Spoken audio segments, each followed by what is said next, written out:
Outside Fisk Tower, Luke Cage and Jessica Jones arrived together. They exchanged a look, then wordlessly pulled out masks and slipped them on. Luke's voice came out muffled. "You sure this is going to help?"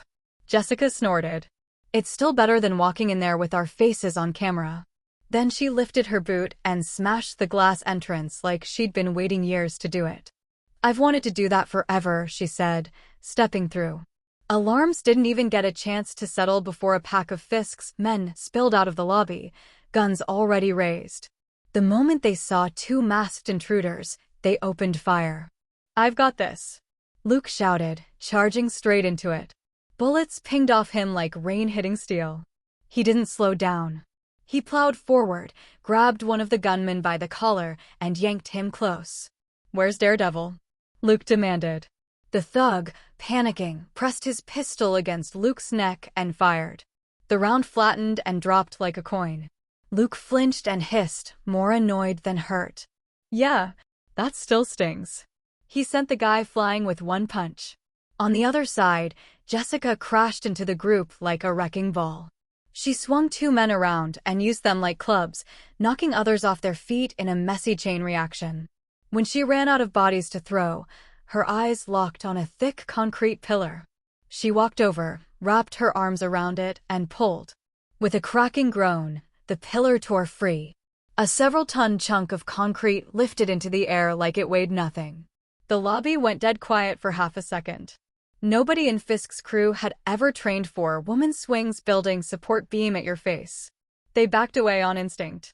Jessica didn't let them. She charged. A minute later, the lobby looked like a storm had hit it. Fisk's men were scattered across the floor, groaning, crawling, or too stunned to move. Only Luke and Jessica were still standing. "Upstairs," Jessica said, letting the pillar fall with a heavy slam. Luke's eyelid twitched. He'd seen a lot, but Jessica casually tossing concrete like that still wasn't normal. Up in Fisk's office, the report came in fast. 2 enhanced intruders. Bulletproof. Strength off the charts. Fisk's expression hardened. Rage flashed, controlled but sharp enough to cut. He drove a fist into the desk and left a crater in the solid wood. The 3 Inhumans standing in front of him swallowed hard. One of them thought it but didn't say it. "Is he one of us too?" Fisk looked up at them. "Good. You 3 wanted a chance to prove yourselves, didn't you?" Their eyes lit up. "This is it," Fisk said. "Handle them." The trio exchanged excited looks like they'd been handed a golden ticket. "Boss, don't worry. Just 2 intruders. 5 minutes, max." Fisk didn't bother arguing. Confidence was cheap. Results weren't. "Go," he said. "Let them test the intruders." Even if they failed, Fisk would learn exactly what he was dealing with. Because against people like this, guns were a joke. And Fisk didn't rely on jokes. Luke and Jessica kept climbing. Fisk's men tried ambushes, traps, choke points, everything. It didn't matter. They were normal people trying to stop 2 walking disasters. By the time the 3 Inhumans made their move, Luke and Jessica were already deep into the tower. The trio stepped into the hallway ahead like they owned it. "You're the intruders?" one of them scoffed. Not impressed. "I'll take them," said the first, grinning. He vanished. Not just hard to see. Gone. A floating set of clothes hung in the air for a moment, then even that dropped to the floor. Luke and Jessica stared. Jessica's face twisted in disgust. Of course he does it like that. Something moved around them. Clothes. Circling. Jessica backed off immediately. "Nope. That's your problem. I'm not touching whatever this is." Luke nodded once. "Fair." He stepped forward and swung with a simple, brutal punch, trusting instinct and timing. The invisible man flew backward, hit the wall, and didn't get back up. Jessica exhaled. "Thank you." The second Inhuman, furious, stepped up and inhaled like he was about to flood the corridor with something. He didn't get the chance. A chunk of concrete whipped through the air and dropped him instantly. Jessica shook her hand like she'd just finished swatting a fly. "So that one was what?" "Gas." The third Inhuman's expression tightened. "You." Luke put a hand up, cautious now. "Last one. Watch it. He might actually be dangerous." Jessica grinned. "Good. I'm bored. She launched forward and threw a punch that should have ended it. Her fist passed right through him. Jessica froze. What the? The man smirked. Can't hit what you can't touch. He phased again and again, letting her punch through empty space, always timing it at the last second. I told you it's useless, he said, backing away. I'm leaving. He sank into the floor, planning to drop down and escape. Jessica's eyes narrowed. Not happening. She stomped hard. The floor cracked, giving way under him and forcing him back up before he could fully slip through. He tried to phase again and mistimed it. For a moment, he was stuck half in, half out, panic flashing across his face as the ability failed at the worst possible time. Jessica blinked, then smiled like she'd just found the cheat code. Oh, that's embarrassing. One clean punch ended it. Luke stared at the fallen man, then muttered, "You're terrifying." Jessica turned her head slowly. Luke instantly decided he loved silence. She dusted off her hands. So why did those three come one at a time? Luke thought for a second. Either they're idiots, or they're used to doing everything the dumbest way possible. Jessica nodded. Feels like both. In Fisk's office, the security feed played the whole thing. Fisk watched without blinking. Only the tightness around his eyes gave away the anger building underneath. After a long moment, he exhaled a single word. Useless. He pressed a button on his desk. Willis entered quietly. Fisk didn't look away from the screen. Activate the systems on the 22nd and 25th floors. Willis paused just long enough to show he understood what that meant, then nodded. Yes, sir. Luke and Jessica pushed onward.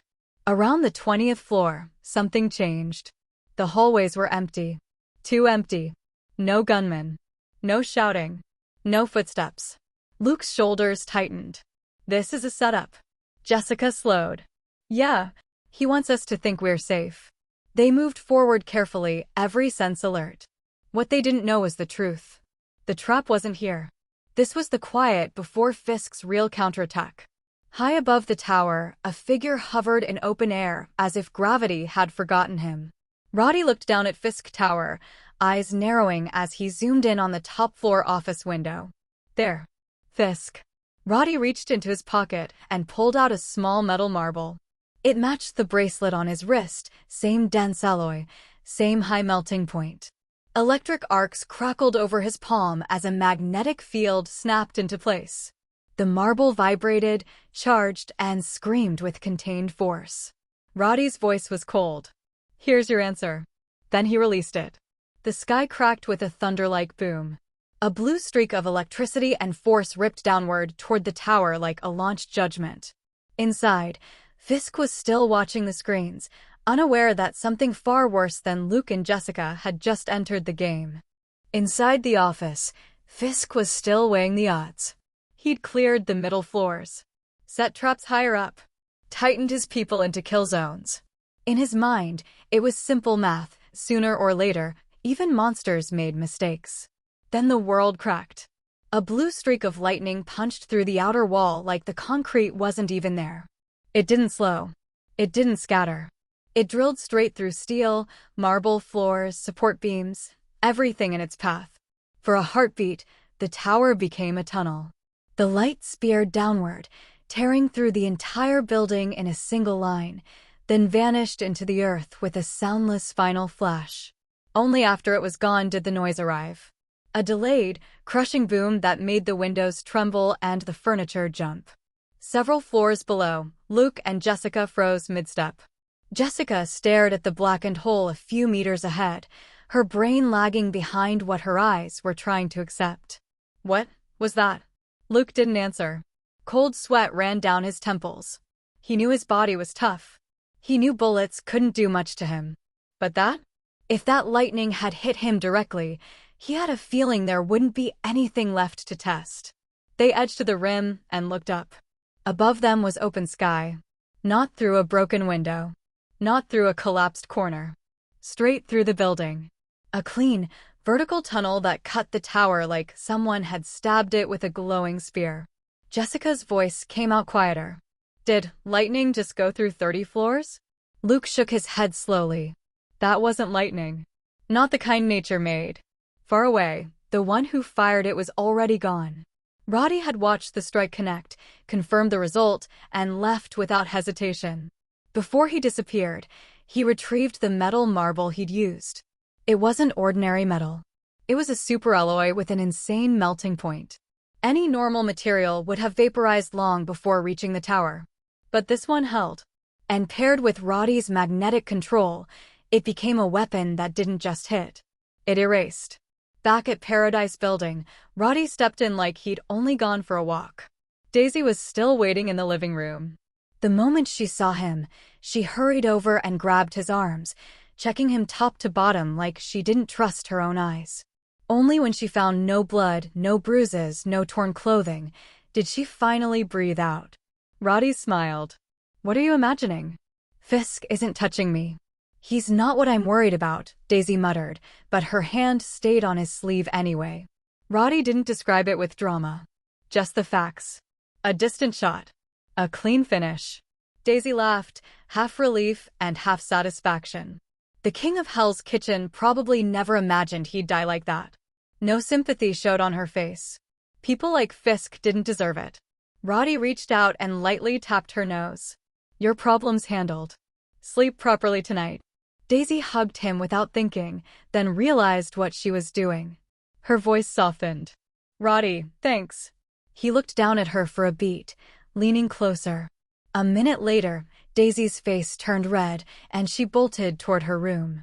"I'm tired," she called over her shoulder, disappearing behind the door. Roddy stood there for a second, amused, then headed to shower. In the corner, the red devil in his den opened one eye, stared with a very human kind of disdain, then rolled over. And went right back to sleep. The next day at noon, Gwen came home from school. Nobody went out. They ordered food and ate at home. Chinese food, the real kind. Roddy had picked sweet and sour ribs and sweet and sour fish because Gwen and Daisy liked the flavor. They ate with the kind of satisfaction that made even silence feel comfortable. Then the TV cut into international news. The Avengers had caused a massive incident in the capital of the Bangsi Kingdom. Buildings damaged. Hundreds injured. Deaths reported. The country was condemning the Avengers and demanding an explanation, an apology, compensation. The Avengers hadn't responded. Probably because they were busy fighting the next fire. Daisy chewed a rib and stared at the screen. Why did they go there again? Then she glanced at Roddy with a grin. "Hey, aren't you into Bangsi girl groups? Did the Avengers just ruin your favorite place?" Roddy shoved a piece of fish into her mouth. "Eat." Daisy glared, cheeks puffed, then immediately looked sideways to check if Gwen noticed. Gwen was still focused on the screen. Daisy relaxed, then shot Roddy a warning look. Gwen spoke without turning. "Natasha Romanoff called me yesterday. I was rehearsing and hung up fast. Now I'm thinking, maybe she needed help." She pointed at the footage. Fires. Ruins. People crying. People screaming names at broken concrete. Gwen's joy tightened. Roddy reached over and held her hand, gentle. "Don't torture yourself. What happened already happened." Gwen nodded, but her eyes stayed sharp. "I'll call her later anyway. If they still need help, I'll go." Daisy perked up instantly. "Me too." Roddy tapped her forehead. "No. That's a war zone, not a playground." Daisy rubbed her forehead, offended. After lunch, Gwen called Natasha. No answer. She tried again. Still nothing. Gwen didn't know the truth. Natasha couldn't answer. Not anymore. So Gwen forced herself to set it aside, assuming the Avengers had handled it. The next afternoon, they stayed home and played games. Gwen, left side, mobs incoming, hold them. Daisy, stop wandering, you're griefing. Roddy, why did you ult early? Shut up, the boss is enraged. A mess of shouting, arguing, and laughter. They fought for half an hour, finally taking down the boss with Daisy's tiny script that she swore wasn't cheating. Loot exploded across the screen. They argued over drops. Split the rewards. Bragged like they'd saved the world. Daisy collapsed onto the sofa like her bones turned to jelly. I'm done. Rest day. She threw a cushion at Roddy. Roddy caught it and glared. I'm thirsty, Daisy announced. Gwen, you. Gwen smiled and nodded. Watermelon juice. Coke for me, Daisy added, pointing at Roddy like he was staff. Go. Roddy tossed the cushion onto her face, got up, and opened the fridge.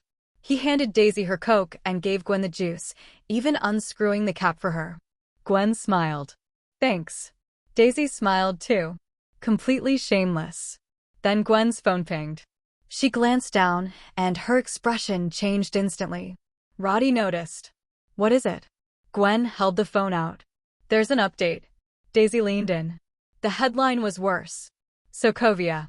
A city lifted into the sky, 10,000 meters up, then shattered. The article praised the Avengers. Victory. Heroism. Salvation. It didn't mention casualties. It didn't mention what it meant to blow up an entire city. But you didn't need a report to imagine the cost. Even if they evacuated most people, nobody could claim it was perfect. Some would be missed. And those people would have died with the city. Gwen's face went hard. I called Natasha yesterday. No answer. I thought it was over. Roddy understood more than he said. He knew what Ultron was. He knew what that headline really meant. He also knew something else. The Avengers would clean up. Fury would help. Stark would pay for rebuilding. Money and machinery would cover the visible damage. But the invisible damage? That was the part the news never showed. And Gwen, staring at the screen, was already thinking about stepping into it. Hey everyone, welcome to our channel, and thank you for your support. If there's a favorite novel on the channel and you want the next part, you're just one step away. Become a Patreon member and I can make it depending on your tier. Thank you for your attention. The Avengers base. This huge open space, located on the outskirts of Liberty City, is surrounded by a lush natural scene. And in the middle of this piece of greenery, there is a new building complex located here. This is the future new base of the Avengers. At the moment. In the base, the Avengers who had just returned from Sokovia were also watching the news reported on the TV. And in the corner of the lounge, on a single sofa, with a lonely expression, Wanda, who had just cried, was hugging her legs, mourning quietly by herself. The Avengers around her didn't know how to comfort her. After all, the rest of them were fine in this battle, but Wanda's big brother Pietro died at the hands of the robots under Shinchuang. And died saving Barton. It grieved Barton too. That young man was not an enemy the last time they met. But how long did it last? The other party died just to save him. Human life is really too weak. Barton could understand Wanda's grief, but it was clear to him at this moment that Wanda didn't want to be comforted by others. She just wants to be alone. After one day, still in the Avengers base. After a day of grieving and calming down, Wanda has ostensibly come out of her grief. At this time, Natasha Romanoff knocked on her door and told her that there was an important announcement to be made and she needed to be there.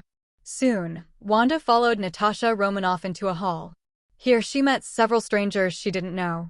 2 men and 1 woman. The woman dressed in a style similar to hers, also wearing a leather jacket. But Wanda likes red, and this man wears black. The 2 looked at each other tacitly and nodded to each other as a greeting. At this time, the hall door was opened again. In came Wanda's familiar Avengers. Captain America Steve Rogers, Iron Man Tony Stark, 12, Thor, and Hawkeye Barton. Seeing Barton, Ian thought of his own big brother support. There was a look of sadness in his eyes. The first thing Barton noticed when he came in was Wanda, and when he saw the look of grief in Wanda's eyes, he knew that Wanda hadn't fully recovered from her grief. Everyone, welcome to the Avengers base. Steve looked at these people in front of him, as if he saw himself when he just joined the army. He had a serious expression on his face, and said in an extremely serious tone, I believe you all know the reason why you were invited here, so let me ask one last time, are you ready to join the Avengers? At this time, everyone's eyes were firm, no one flinched, and no one was laughing. Even Jessica, who is usually a little out of tune, was infected by the atmosphere at this time, showing a rare seriousness. Speaking of which, the reason why Jessica is here is because of the recommendation of Luke Kaiki on the one hand, and the strong invitation of Natasha Romanoff on the other hand.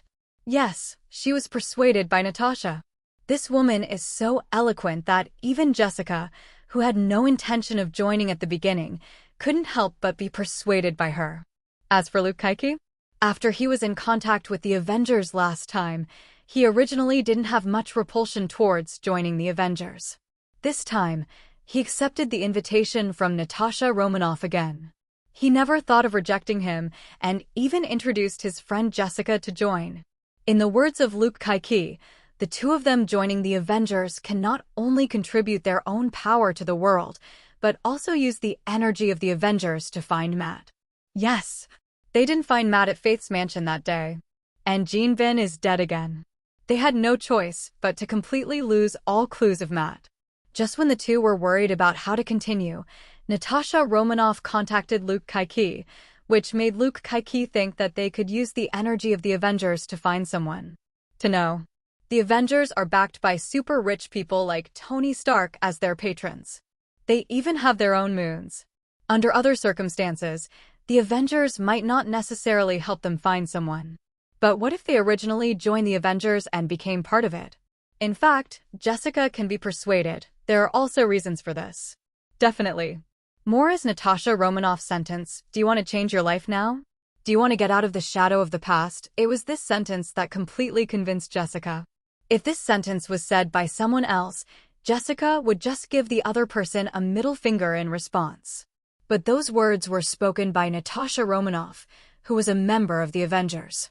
Jessica believes that the Avengers have this ability to let her get rid of the psychological shadow of the past, walk out of the past, and face the bright future of life.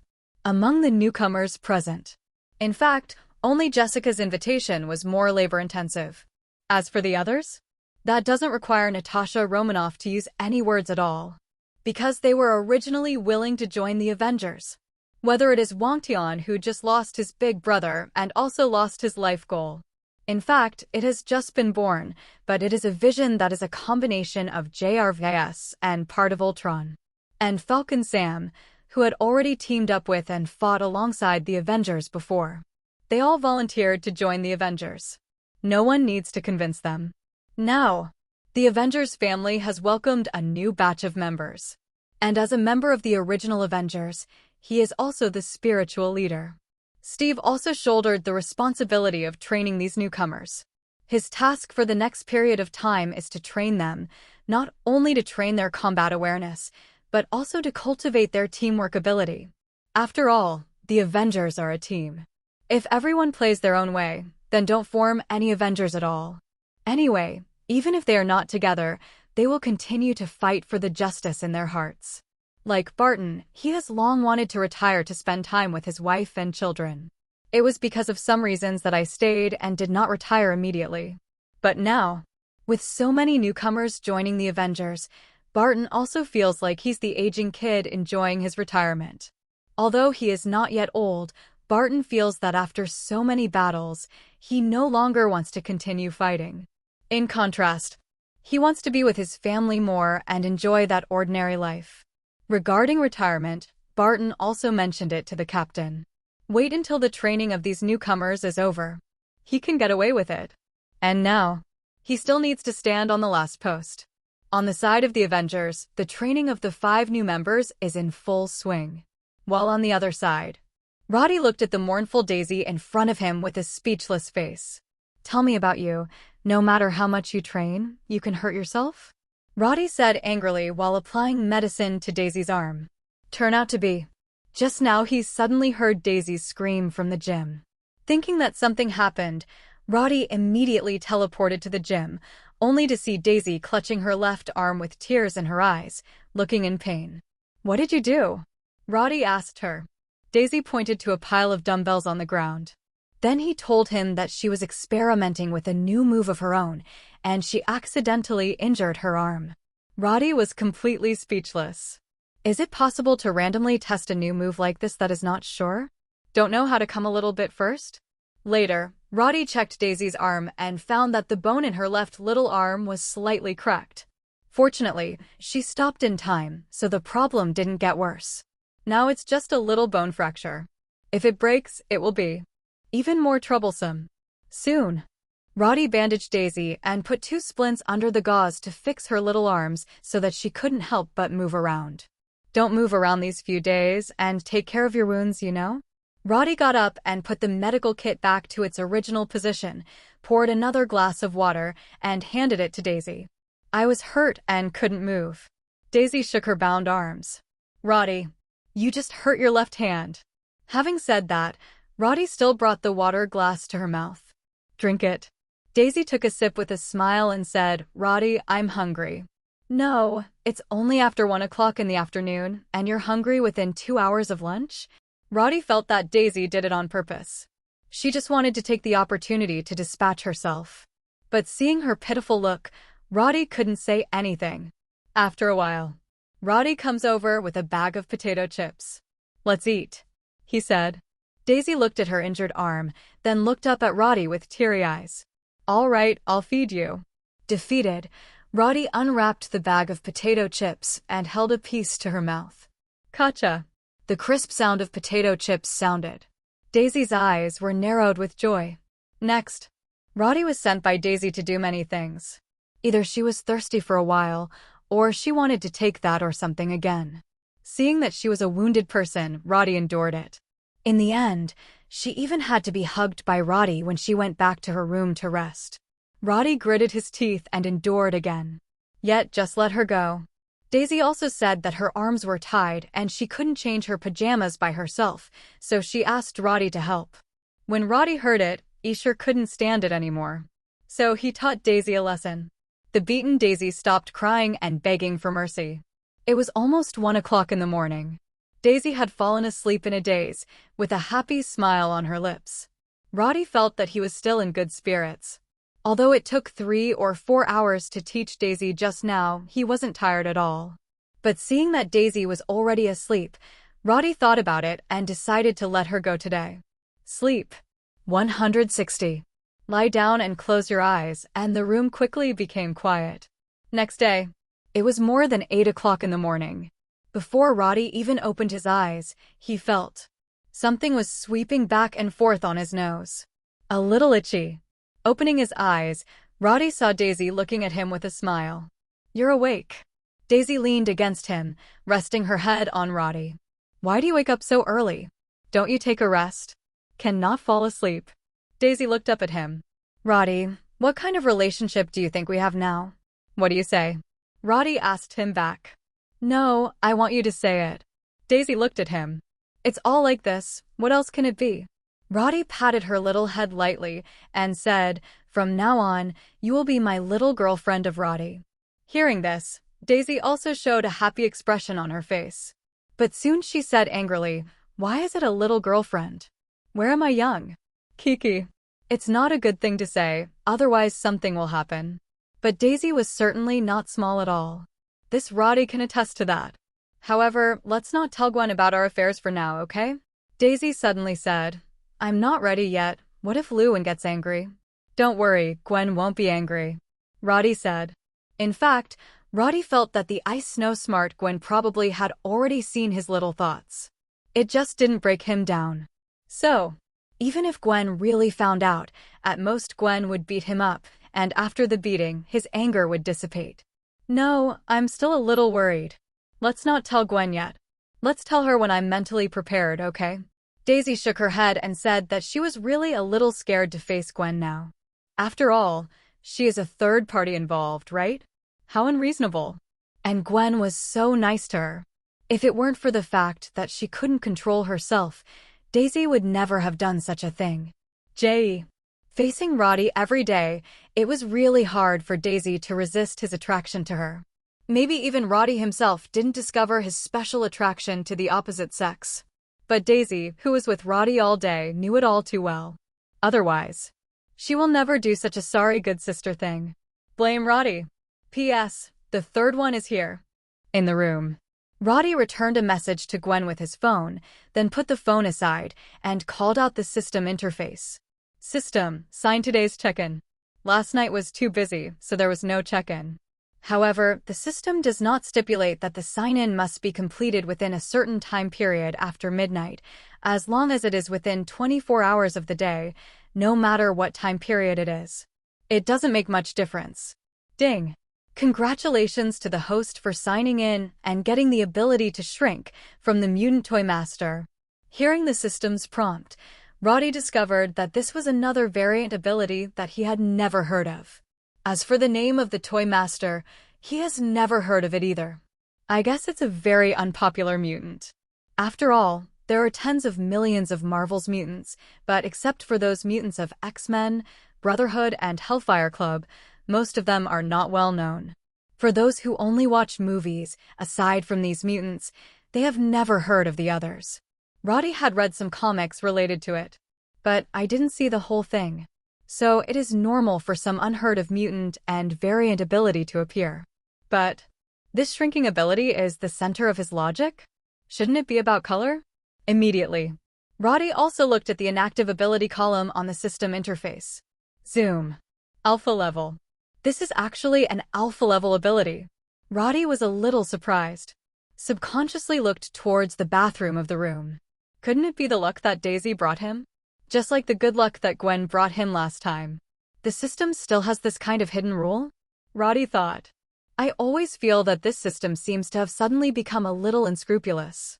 It is obviously a very serious and strongest mutant system. How come it makes people think wrong all of a sudden? Roddy muttered something to himself. But even if the system really has such unscrupulous hidden rules, it is obviously good news for Roddy. After all, since the last time, he hasn't drawn a useful mutant ability for a while. And the last time the ability that got the alpha level was the fast movement ability from Quicksilver. This ability has been raised to level 4 by Roddy. Although there is still a long distance from the speed of light, but in terms of pure speed, Roddy feels that there is no one in this world who can be faster than him in terms of speed. System, give ability to this normal saline. Roddy took out a bottle of normal saline as a stock from the different space and bestowed this shrinking ability. Ding.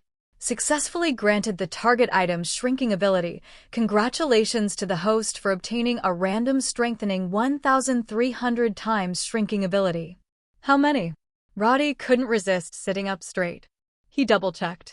I found that it was really 1,300 times, not that I was wrong. Now the highest magnification I got randomly increased by 300 times. Roddy whispered. However, the random multiplier of the system is really random. There are no rules at all. Before, Roddy also thought about whether the higher the potential of the variant ability, the lower the probability of being random to a high multiple. But later he found out that was not the case. Rather, it is drawn at random. For example, before shrinking the ability, the highest strengthening ratio that Roddy randomly got was a variant ability with alpha potential, energy absorption. On the contrary, those delta-level variant abilities, instead, have single-digit or double-digit random strengthening. But Roddy also found a possible pattern. That is, the later the ability is drawn, the more likely it is to be randomized to a high rate. For example, he randomly got several single-digit magnifications at the beginning. But it never appeared again. At least 2 digits. And now, there is a faint tendency to develop into at least 3 digits. If this is really a rule, then Roddy really hopes that those powerful mutant abilities won't be drawn by him too quickly. Take it easy, don't rush. After all, the further you go, the higher the probability of randomly getting a high magnification rate, and there may even be doubts about the existence of a guarantee. If this is 2 or 3 years later, will it be more than 1,000 times the guarantee? If that's the case, Roddy must be happy. Shrink LV2 alpha level. 1,300 times strengthening. The reduction ability of level 2 development can shrink the living body to 100 times the original volume. This reduction is 100 times, which is calculated according to the length, width, and height. For example, a cube with a length, width, and height of 1 meter, after being reduced by 100 times, becomes a cube with a length, width, and height of 1 centimeter. In terms of volume, it has been reduced by far more than 100 times. This is good news. At the same time, after shrinking the object, the mass will also become smaller. But this quality is really reduced by a factor of 100. Originally 100 caddies, after shrinking, it becomes 1 caddy. And the limit of this ability is to shrink the object to 100,000 times its original size. This is an exaggeration. Not to mention the alpha level ability, it's really amazing. But this ability also has a limitation. That is, the reduced object cannot be too large. Under the premise of level 2 development, the length, width, and height of the shrunken objects cannot exceed 20 meters. Even at level 5, developed to the extreme of level 5, the length, width, and height cannot exceed 50 meters. Otherwise, if you directly shrink a planet, what should the creatures on the planet do? This is very bug. Therefore, it is quite reasonable to have such a restriction. The limit is only 50 meters in length, width, and height. In Roddy's opinion, it limits the upper limit of this ability. Otherwise, a mutant with this ability can directly shrink an aircraft carrier and put it in his pocket. When you encounter an enemy, hit it directly and then restore it instantly. That picture. Absolutely shocked. Or shrink a mountain and use it to hit people. One hit is like a mountain. The Green Titan is not so cruel. But the 50-meter limit makes this ability not so invincible, but it is still very powerful for sure. After all, how heavy is a boulder with a length, width, and height of 50 meters? If you take it out and hit people, what kind of person can stand it? Zoom out ability is strong. There is no doubt about it. It's a pity that it can't be enlarged, otherwise it would be no different from PIM particles. But that's the normal state of shrinking ability. And Roddy this. It is a reduced ability that has been strengthened 1,300 times by the system. The two are incomparable. Before strengthening, the reduction ability of level 2 can only reduce the object by 100 times. After strengthening, the second level reduction ability can directly reduce the object by 130,000 times.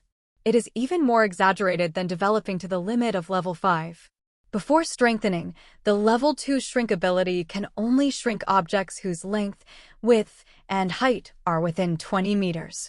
After strengthening, the level reduction ability can directly reduce the objects whose length, width, and height are within 26,000 meters. That's 26,000 meters. How tall is the tallest mountain in the world? More than 8,000 meters. How deep is the deepest trench in the world? About 11,000 kilometers. And now, Roddy can directly shrink an object with a length, width, and height within 26,000 meters by 130,000 times. Imagine a cubic rock with a length, width, and height of 26,000 meters. Roddy was good at modeling it. The huge rock, which was several times higher than Mount Everest, instantly turned into a small stone with a length, width, and height of only 0.2 meters. When Roddy takes this small stone and throws it somewhere, and when it reaches the highest point, let it return to its original file size. The scene at that moment, the person or group of people he regarded as the target would be scared to death on the spot, right? Anyway, if someone hit Roddy himself with such a rock, he would be seriously shocked. Another BT ability, Roddy murmured. But with this kind of ability, Roddy just wants to say that the more the better. How is one enough? Give me 100. In the room, Roddy was still secretly excited. At this time, Daisy also came out of the bathroom after taking a shower. Wrapped in a bath towel, she saw Roddy smirking over there and couldn't help but have question marks on her face. What are you laughing at? Why do you look so stupid? Daisy leaned over and stared at her curiously. What a fool. Roddy picked her up and said with a smile, "Come on, let's celebrate something happy." "No, I just finished washing." Afternoon. Roddy drove to pick Gwen up from school. Gwen caught him giggling along the way. Can't help but look at Daisy in the back row with doubts. "What happened to him?" Gwen asked. Daisy shook her head and said, "It's been like this since morning. Maybe it fell on the head?" Gwen. It is obviously impossible to fall on the head, not to mention that Roddy has the ability of energy absorption. No matter how hard he falls, it is impossible. Even with his current physical fitness, it is impossible to be thrown into a pool just by falling.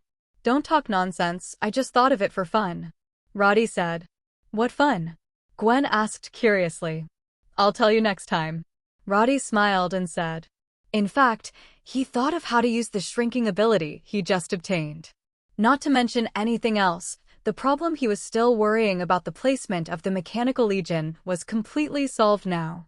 A 130,000-fold mechanical legion, even the largest, can shrink to the point where it is invisible to the naked eye of ordinary people. After all, among the mechanical warriors in Roddy's hands, the largest one is the Poseidon. The Poseidon is about 33 meters high.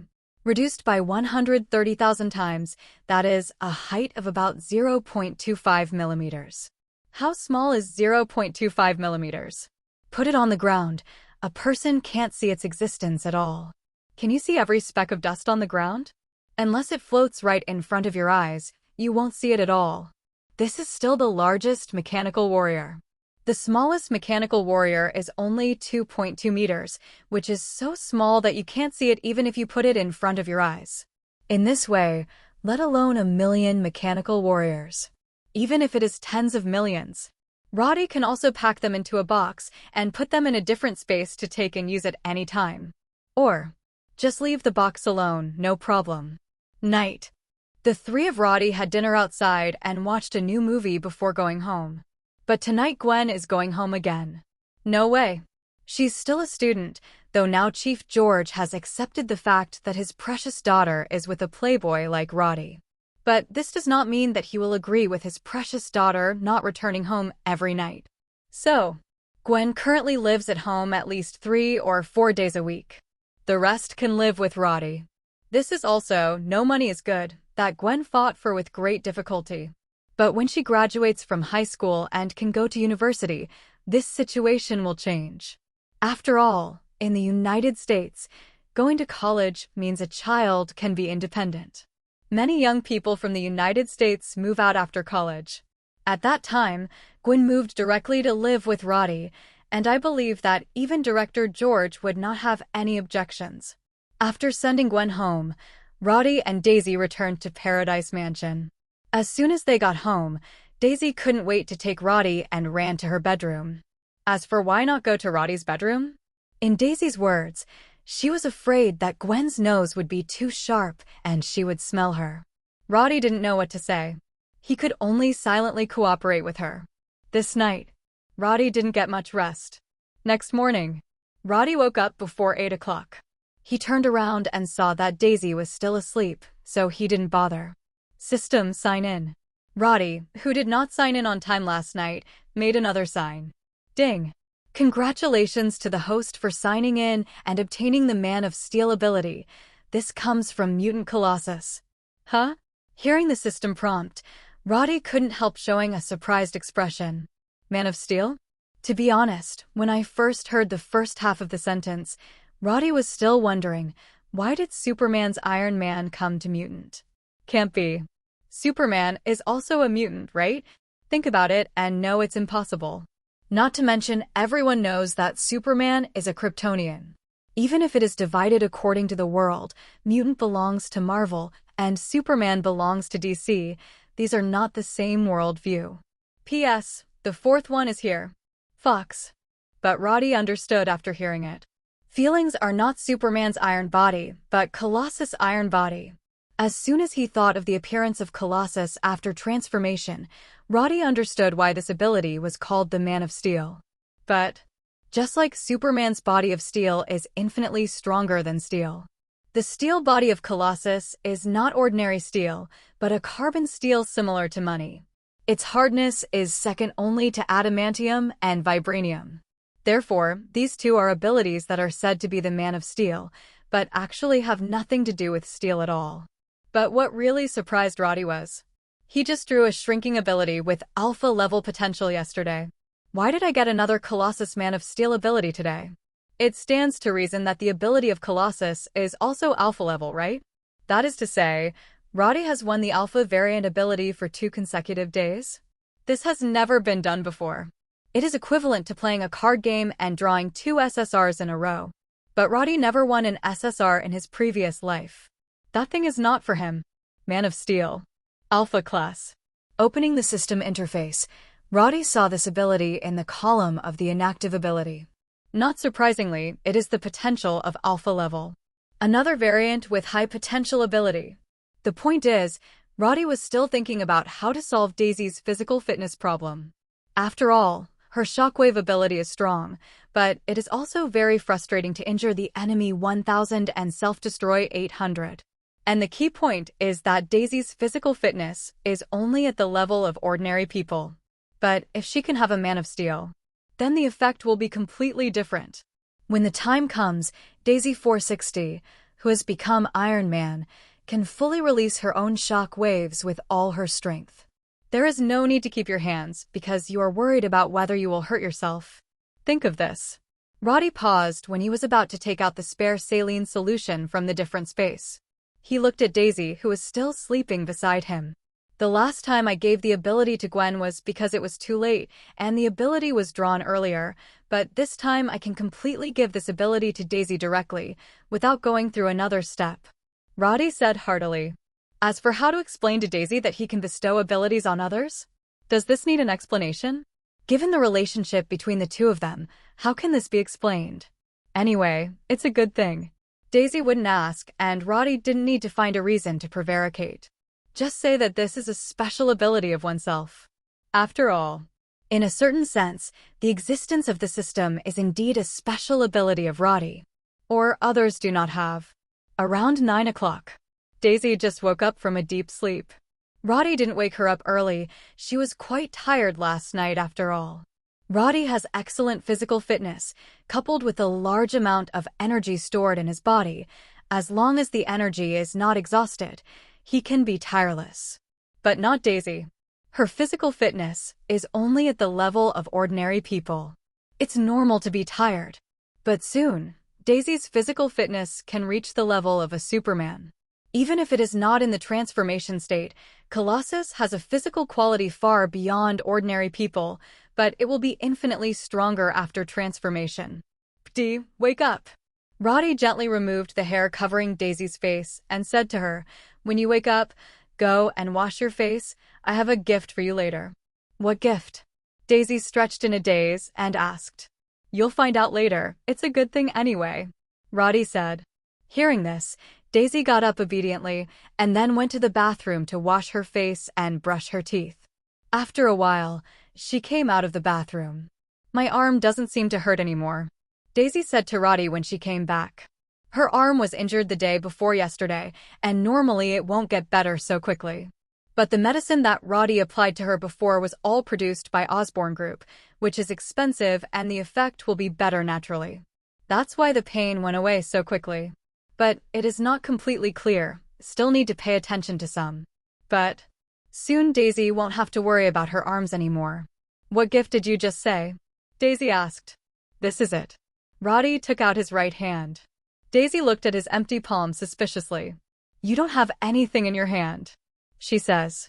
Roddy smiled and stopped teasing her and directly chose to give Daisy the ability of the Man of Steel. Next second, a silver light shines on Daisy from the palm of Roddy's hand. With a flash of light, the gift of ability is complete. "Try it. I just sent you a special ability. I think it's quite suitable for you," Roddy said to Daisy. In fact, after Roddy gave Daisy the Man of Steel, she already instinctively understood what it was. Then, Daisy first looked at Roddy in shock, and then couldn't help but tried to use her newly acquired ability. Brush. In 2 or 3 seconds, the surface of Daisy's body was covered by a layer of silver-gray metal. Just a moment's work. Her whole body turned into a humanoid metal appearance. Daisy looked at her body in surprise. This feeling made her even more surprised than when she just obtained the shockwave ability. After all, Shockwave's ability is invisible and colorless. Unless the ability is used, Daisy will not feel anything at all. But Man of Steel is different. Before transforming, Daisy felt that her whole body was full of strength. That power is more than 10 times stronger than when she was before. After the transformation, not only the power in her body became more terrifying, but even her appearance underwent such an astonishing change. "Roddy, will I look ugly like this?" Daisy asked with some concern. Whether it is a girl or not, the most concerned thing after the transformation is whether it looks good or not. "Don't worry, it's not ugly at all, but rather cool," Roddy said. "Heard." Daisy also went to the bathroom with suspicion and saw her current appearance through the mirror in the bathroom. It's really cool. Daisy smiled at herself in the mirror. She felt as if she had turned into some kind of steel. Very amazing.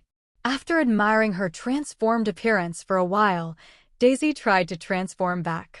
I found that as long as I had this thought, my body would quickly return to its normal shape. It's so convenient. But the strength has been reduced a lot after taking back the transformation. Daisy muttered to herself. She felt that in the transformed state, her strength was at least dozens of times stronger than in the normal state. But even when she didn't transform now, Daisy found that her strength had increased by a huge amount compared to before.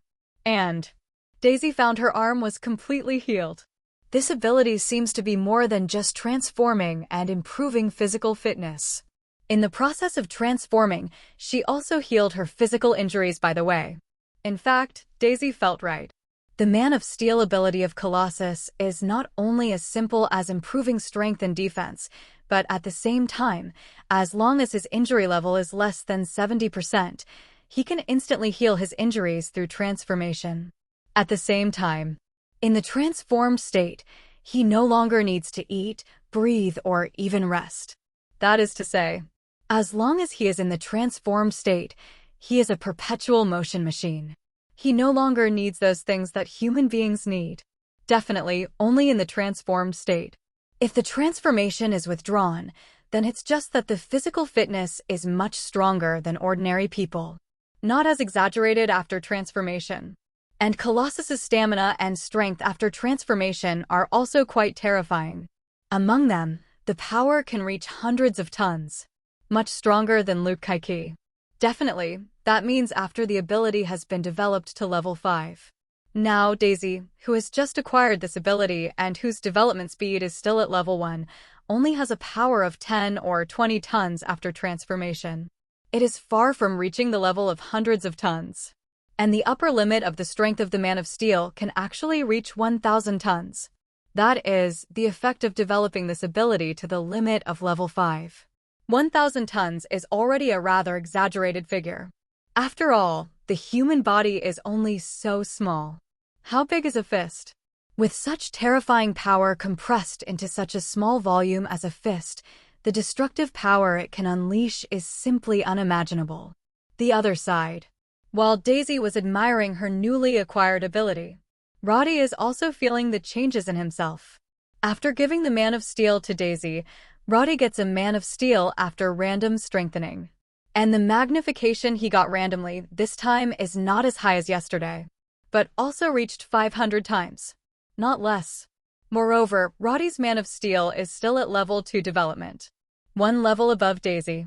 Under normal conditions, a level 2 Man of Steel can have a strength of more than 40 tons after transformation. And Roddy, the 500 times stronger steel body. It has a strength of more than 20,000 tons. P.S. The 5th update is here. This chapter is to make up for the last 3,000 words owed. I finally paid off what I owed, and it will be updated normally starting tomorrow, with 16,000 words updated 4 times a day. As for adding more, one is to watch the reward, and the other is to be random. I've been exhausted for the past few days. I had a nosebleed yesterday and the day before yesterday. I still can't work too hard. My body can't take it anymore. As long as Roddy develops the Man of Steel to the 5th limit state, then his power after transformation will be enough to reach a terrifying 500,000 tons. The bully version of Spider-Man can stop a speeding train, and its strength is only 50 tons. And Roddy is 10,000 times as big as the bully version of Spider-Man. It is conceivable how powerful this force must be. And the strongest Man of Steel has always been defense, and Li Huang is the next level. So strengthening the Man of Steel by 500 times, the defense is its strongest point. Before strengthening, Man of Steel's defense was second only to adamantium and vibranium, but after strengthening 500 times, its defense was stronger than adamantium and supermetals like vibranium. Reached a more high-end level dash. Definitely, that is the state after it has been developed to the limit of level 5. Right now, Roddy's defense of the Man of Steel developed to level 2 is almost the same as that of the Man of Steel developed to the limit of level 5 under normal circumstances. That is, second only to adamantium and vibranium. It's also great. Plus Roddy's energy absorption ability. There are really very limited people in this world who can hurt him. Roddy still doesn't know if there are some extremely terrifying guys in the Marvel Universe in this universe, similar to the Planet Devourer. If they exist, then Roddy definitely dare not say that he is invincible. But if you just focus on the planet Blue Star, dare Roddy say it. I am already invincible. Even if it is Sorcerer Supreme Ancient One, the worst thing is to lock him in the mirror space, or banish him to another dimension. But want to kill him? As strong as Ancient One, it can't be done. The strength of Ancient One has reached the level of Level Godfather in the Marvel Universe. The strength of the Marvel Universe can be roughly divided into surface level, Level Godfather, Level Single Universe, Multi-Universe level, Super Universe level, and Almighty Universe level. In surface level is the level where most superheroes are. Things like Spider-Man, Iron Man, Black Panther, Captain America, etc. are all surface level. However, the strength of Iron Man is relatively vague. Because he was originally an ordinary person, but relying on his steel armor, Tony's strength can have a very high upper limit, Tianjin Group armor, or a very low upper limit, Mark I. And among the level Godfather, there is the sub-heavenly father level. It is above the surface level and below the level Godfather, but in a certain aspect it can reach the level of the level Godfather. It's almost like the special Genin in Naruto. Representative Thanos is the level sub-Godfather. And level Godfather, needless to say. The Sorcerer Supreme Ancient One mentioned before, even Odin, the God King of Asgard, and the later Thor, all belong to the level Godfather. As for the higher level single universe, it is very powerful, like the Tenjin Group. It is the level single universe. The existence of this level can basically move freely in all directions in a single universe. Not to mention invincible, but one overlord is more than enough. And the higher multi-universe level, super universe level, and even almighty universe level are still far away from Roddy. At present, Roddy's goal is to reach the level single universe first. If that is the case, he is basically half invincible in this universe. Even if you look at the multi-universe, his strength is definitely not a weak person. He can have a certain right to speak, and it is even no problem to kill certain universes. But it is not so easy to reach level single universe. Roddy is very strong now, but he only looks very strong on Blue Star. But in the universe, there are still many existences that can threaten his life.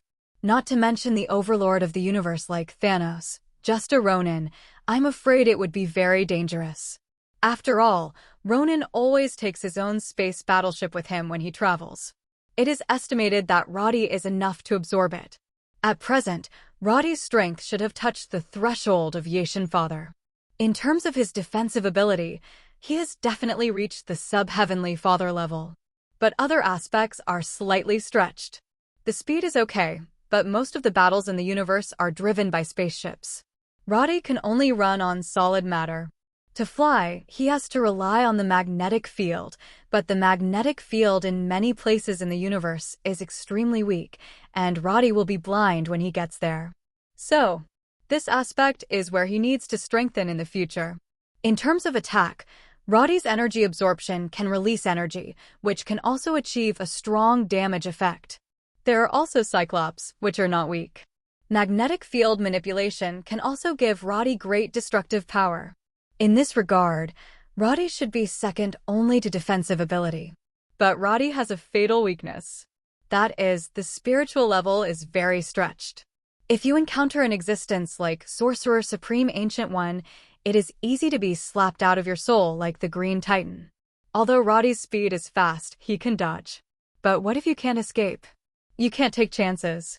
Therefore, on the spiritual level, it really needs to be strengthened. Not only waiting for when you can sign in to get a similar variant ability, but also start from other aspects to see if there is any other way to improve your mental strength. Or get a helmet like Magneto. Ugly is a bit ugly, but it can save your life at critical moments. When Daisy came back from the bathroom, She saw Roddy looking at her with a smile. Roddy. She threw herself on Roddy and hugged him. Awesome. This ability is amazing, she said happily. As long as you like it. Roddy looked at her dotingly and said, how about it? Do you want to try it? I've tried it, you see. As she said that, Daisy transformed directly, and her two iron fists clanged against each other. No, what I mean is, try to use your shockwave ability with all your strength while transforming, Roddy said. Hearing this, Daisy couldn't help but shine. Yes! What Roddy said really reminded Daisy. The reason why she didn't fully use her shockwave ability before was because her body couldn't support it and would hurt herself. But now her transformed body is so powerful, she is absolutely indestructible. Now, should he sustain the shockwave's damage to himself? Thinking of this, Daisy immediately turned around and went to change clothes. Roddy, change your clothes quickly, she called back. Roddy smiled and used the cross-dressing ability to instantly change the shape of the clothes on his body. No matter how many times you look at this ability, you find it very convenient. Daisy looked at it with a look of envy. I'll get you a battle suit later, in case you haven't been injured in the battle, but the clothes are damaged first, Roddy said. Yeah, Daisy nodded happily.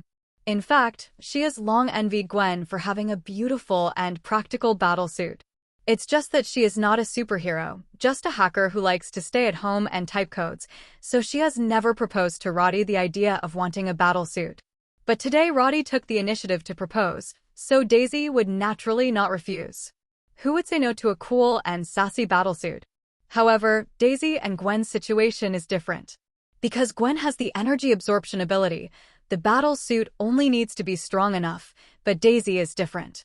Although her defense is very high after transformation, there will always be times when she can break her defense. Therefore, Roddy chose to use vibranium to build her a battle suit. As for the shape of the battle suit, ask Daisy for her own opinion later to see if she has any ideas. If not, let Roddy decide for her. Let's go. After changing his clothes, Roddy hugged Daisy and the two disappeared into the room instantly. Atlantic Ocean, an island.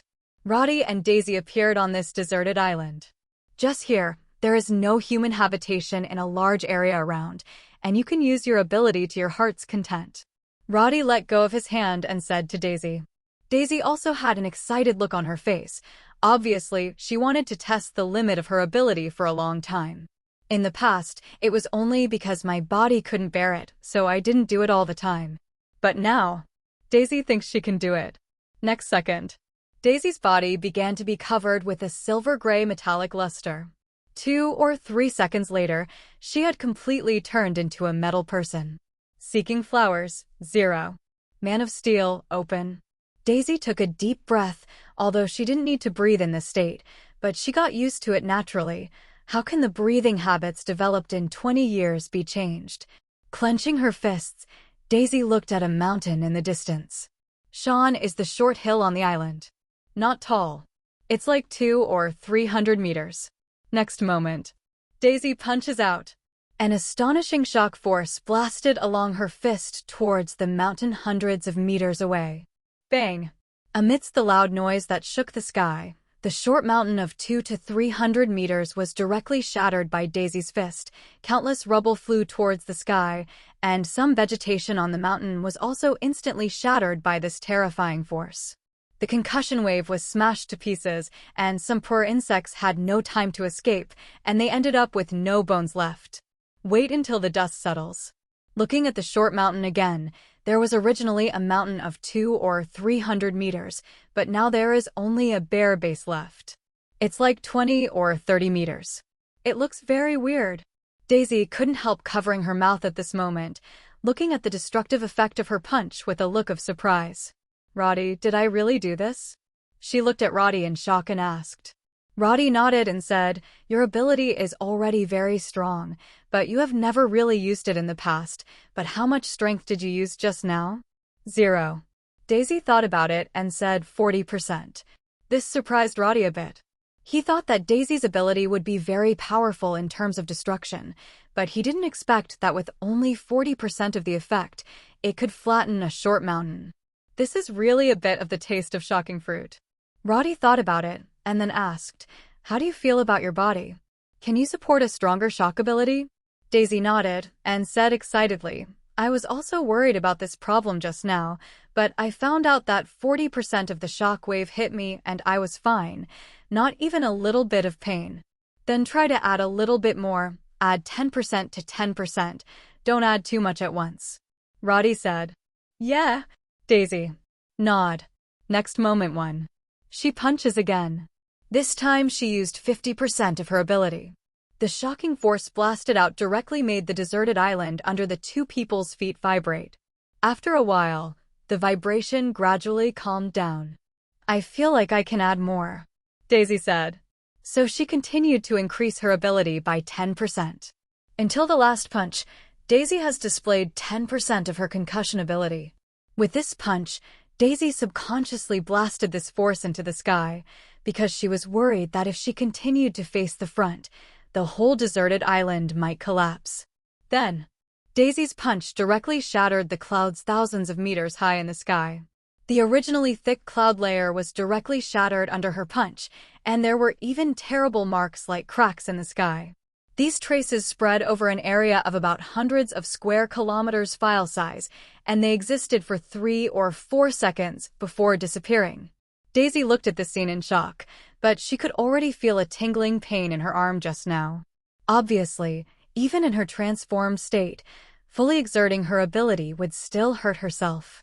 It's just that the extent of the injury is very limited, and it's just a tingling sensation. A Marvel version of Whitebeard? Roddy looked at the cracks in the sky that had disappeared and muttered to himself. "Whitebeard." Daisy nodded after hearing that. "My ability really misses Whitebeard's vibrating fruit ability in One Piece, but it doesn't feel as strong as the vibrating fruit," Daisy said. The cherry blossom country in this world also has manga about One Piece. In fact, the Sea of Dead Flames is here. Similar to some other famous cartoons, also exist. So Daisy also knows about Whitebeard and Jinjin fruit, but she didn't think about it before. But today, I saw that my punch had the effect of smashing the sky, and Roddy's words made Daisy think of this character in the comics. P.S. The first update is here. But compared to Whitebeard's power to shatter an island with one punch, Daisy felt that this was a little less interesting. Definitely. Not too bad. The equivalent of a little Whitebeard? Daisy thought happily. Next, Daisy tried a few more times. Every time she uses her full strength to cast the shock ability, her arm will always feel tingling. But it is only limited to the short period of time when using the ability, and it will be almost fine after a while. And this pain is not even a minor injury. As long as you exit the transformation state, you will recover directly. There is no burden or bad influence on the body at all. In this regard, Daisy is also completely relieved. And according to what Roddy told her, her Man of Steel ability can be further developed. As long as it is well developed, its strength will be thousands of times stronger than it is now. Thinking of this, Daisy is also full of expectations for the ability of this Man of Steel. Imagine that in the future, he would beat the Green Titan to his knees and beg for mercy with one punch, and even Thor would succumb to his fist. He couldn't help but laughed. Roddy next to him looked weird. Back from the desert island. According to what Daisy said, Roddy put a vibranium bracelet on her hand, and then touched the bracelet with his palm, turning it into a cool black battle suit in a short time. The battle suit Daisy designed for herself is in a dark style, and the overall look does not look like a superhero, but a bit like a supervillain. The whole body of 407 black battle suit outlines Daisy's perfect figure, with white line texture dotted in the middle, making the overall battle suit more tense. At the same time, the helmet she designed for herself is also sharp and angular, which looks very cool. The dark gray grid design is used for the position of the eyes. From the outside, it is impossible to see the inside. The screen outside the helmet can be seen through a small gap. Originally, Roddy wanted to give her a price cape, and the style of her battle suit is quite suitable for a cape. But Daisy said she didn't like the cape, so it was not added to her. In this way, Daisy's battle suit is completed. This made her happily look at it over and over in front of the full-length mirror, never getting tired of it. When Gwen came back at noon, Daisy also showed Gwen her new battle suit, and Gwen also praised her battle suit for its beautiful design. He also asked her if she would occasionally go with her to fight crime. Yeah, Daisy agreed immediately. Although she is usually a relatively homely person, Daisy also knows that Gwen is not the kind who goes out to play superhero every day, and only goes out once in a while. If you go every day, Daisy may be lazy and don't want to go. But only once in a while, Daisy thinks it's quite interesting. After all, she has just obtained a new ability now, and the original shockwave ability can be fully used again. This made Daisy seem like a child who just got a new toy and couldn't help but want to show it off to someone. And this freshness is at its strongest right now. Maybe after a few months she'll get tired of it. But at least for now, Daisy still has the desire to express her new ability. Then it's decided, how about we set off tonight? Gwen is also very happy that she finally has a little partner to fight crime with her. When Natasha Romanoff invited her to join the Avengers, although Gwen refused, but I was still a little envious afterwards. Not that I envy the others who joined the Avengers. Instead, she envied that there are so many Avengers. Everyone fights crimes and executes justice together, which is much more interesting than her being alone. As for Roddy, Gwen knew that Roddy had little interest in playing superhero. The previous few times were also because of her relationship. Otherwise, Roddy would rather go to a bar for a drink or go to some young people's party or something. So Gwen, who knew this, didn't force Roddy to fight crime with her, not to mention if Roddy was there, why would she need her? Roddy can handle everything easily by himself. Next few days, Roddy found his luck was over again. For several days in a row, all you get from signing in are some useless garbage abilities. It was all broken down by him and transformed into the proficiency of other useful abilities. While on the other side, Gwen and Daisy also officially started teaming up to fight crime. The two of them would go out every now and then in the evenings, and Roddy often saw reports about the two of them on the TV news. Those people also nicknamed Daisy the Iron Woman. An angry Daisy yelled for the guy who had nicknamed her to give him a good beating. How bad is it to name ability, to give her a nickname like Iron Woman? Not to mention the suspicion of plagiarizing Iron Man. Just say that this name is placed on a female superhero. That doesn't sound good. So in the next action, Daisy took the initiative to say her own nickname to the reporter's camera. Sky Ripper. A nickname full of Zheng air degrees. When it was over, Daisy seemed to prove that her nickname was suitable for her, and she punched the sky and performed the ability to smash the atmosphere with a punch on the spot. This caused countless people to shout in shock. There are also many C fans who think that her ability is very similar to Whitebeard's shaking fruit ability, claiming that the other party is the one who has obtained the shaking fruit ability. For a while, many people believed it. Then a campaign to find devil fruits was launched. Definitely. The end result must have been nothing. After all, Daisy's ability is brought about by her identity as an inhuman race, and it is not a devil fruit at all. But Sky Ripper or something, sure enough, Daisy is a middle-aged girl. Roddy used to think that this girl always liked to stay at home and face the computer, but at that time Roddy always thought that Daisy was studying hacking technology every day, typing code or something. Now it seems she may not be typing codes at all, but making up. I thought of Daisy sitting cross-legged, surrounded by a Coke tablet and watching the anime remake. The corners of Roddy's mouth began to twitch uncontrollably. What's wrong with you? Daisy next to him still asked him with concern. Is the food not tasty? Roddy shook his head. It has nothing to do with the food. It's just that the picture he made up in his brain was so joyous, he just couldn't help but want to laugh. Today is the last day of June. Roddy sat on the sofa in the living room and checked his phone. Daisy is fighting with the Red Devil on the terrace outside. At this time, Gwen came over with a cup of hot water. Her relatives came these days, and Roddy asked her to drink more hot water. And Gwen seems to be used to drinking hot water now, and now she doesn't drink the ice water she used to love, and just holds a cup of hot water all day long. It seems that Daisy has fully adapted.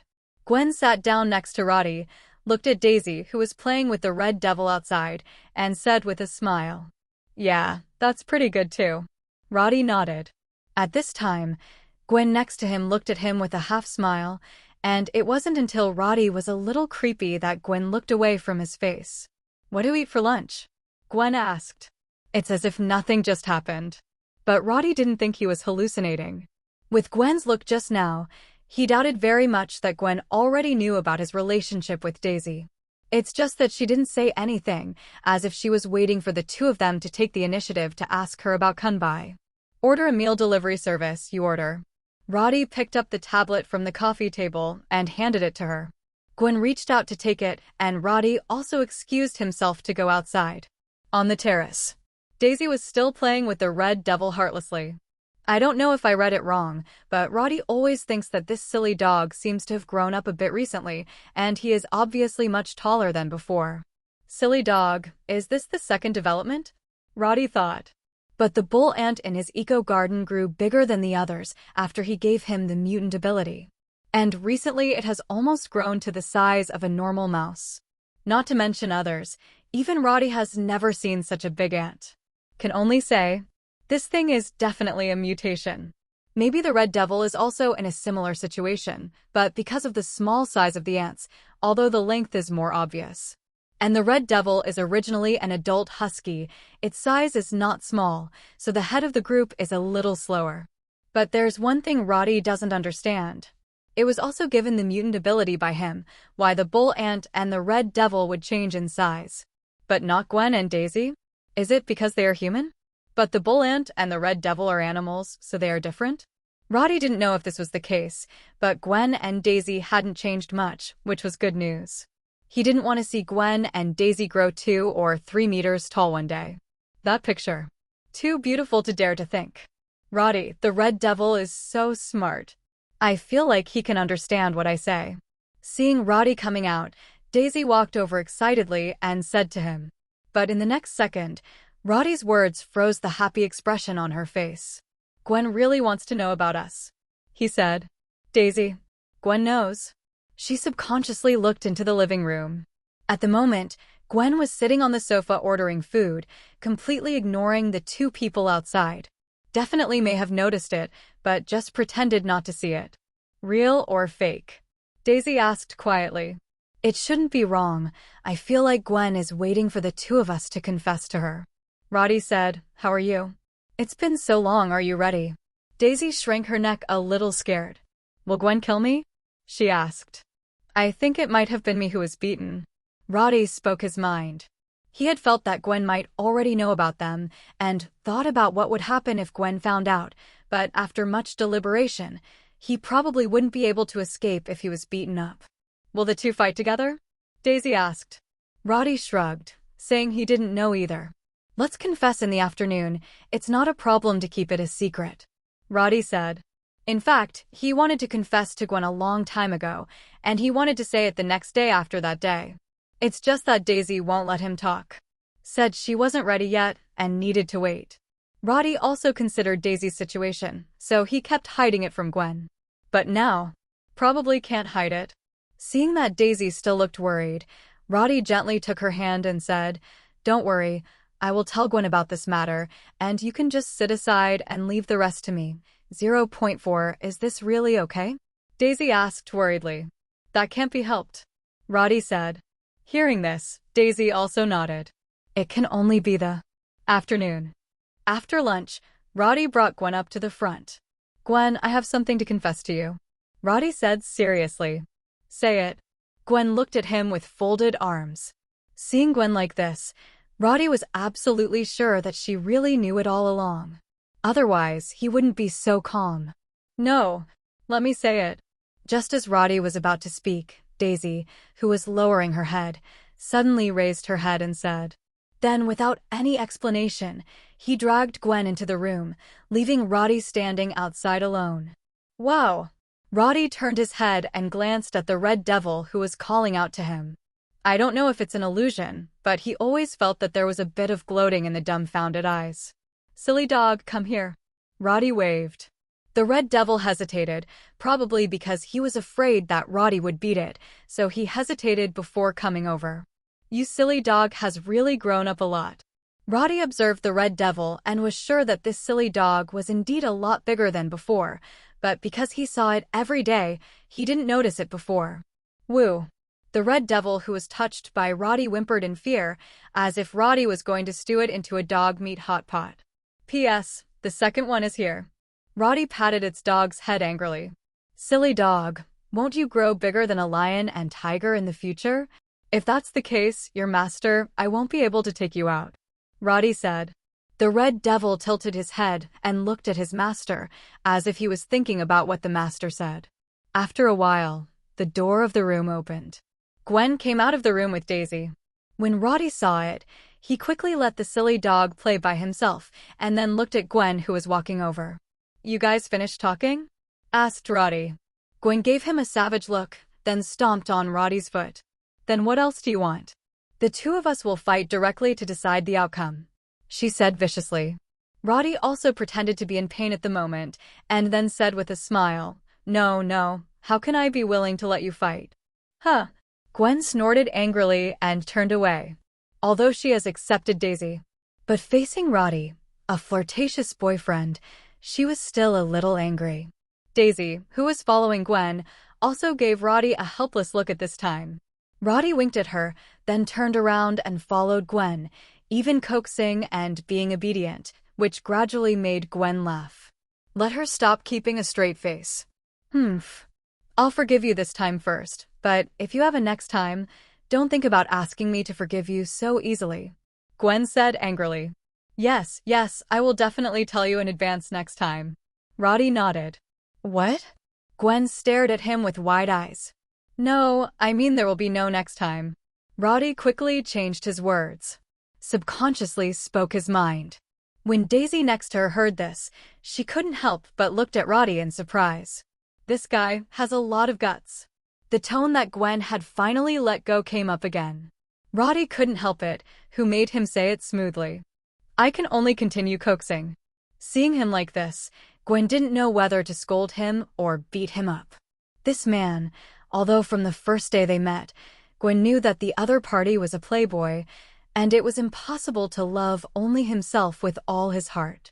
But Gwen sometimes thinks that it would be great if Roddy only loved himself. Although Gwen had already made such mental preparations a long time ago. But when things came to an end, Gwen realized that just being mentally prepared was not enough.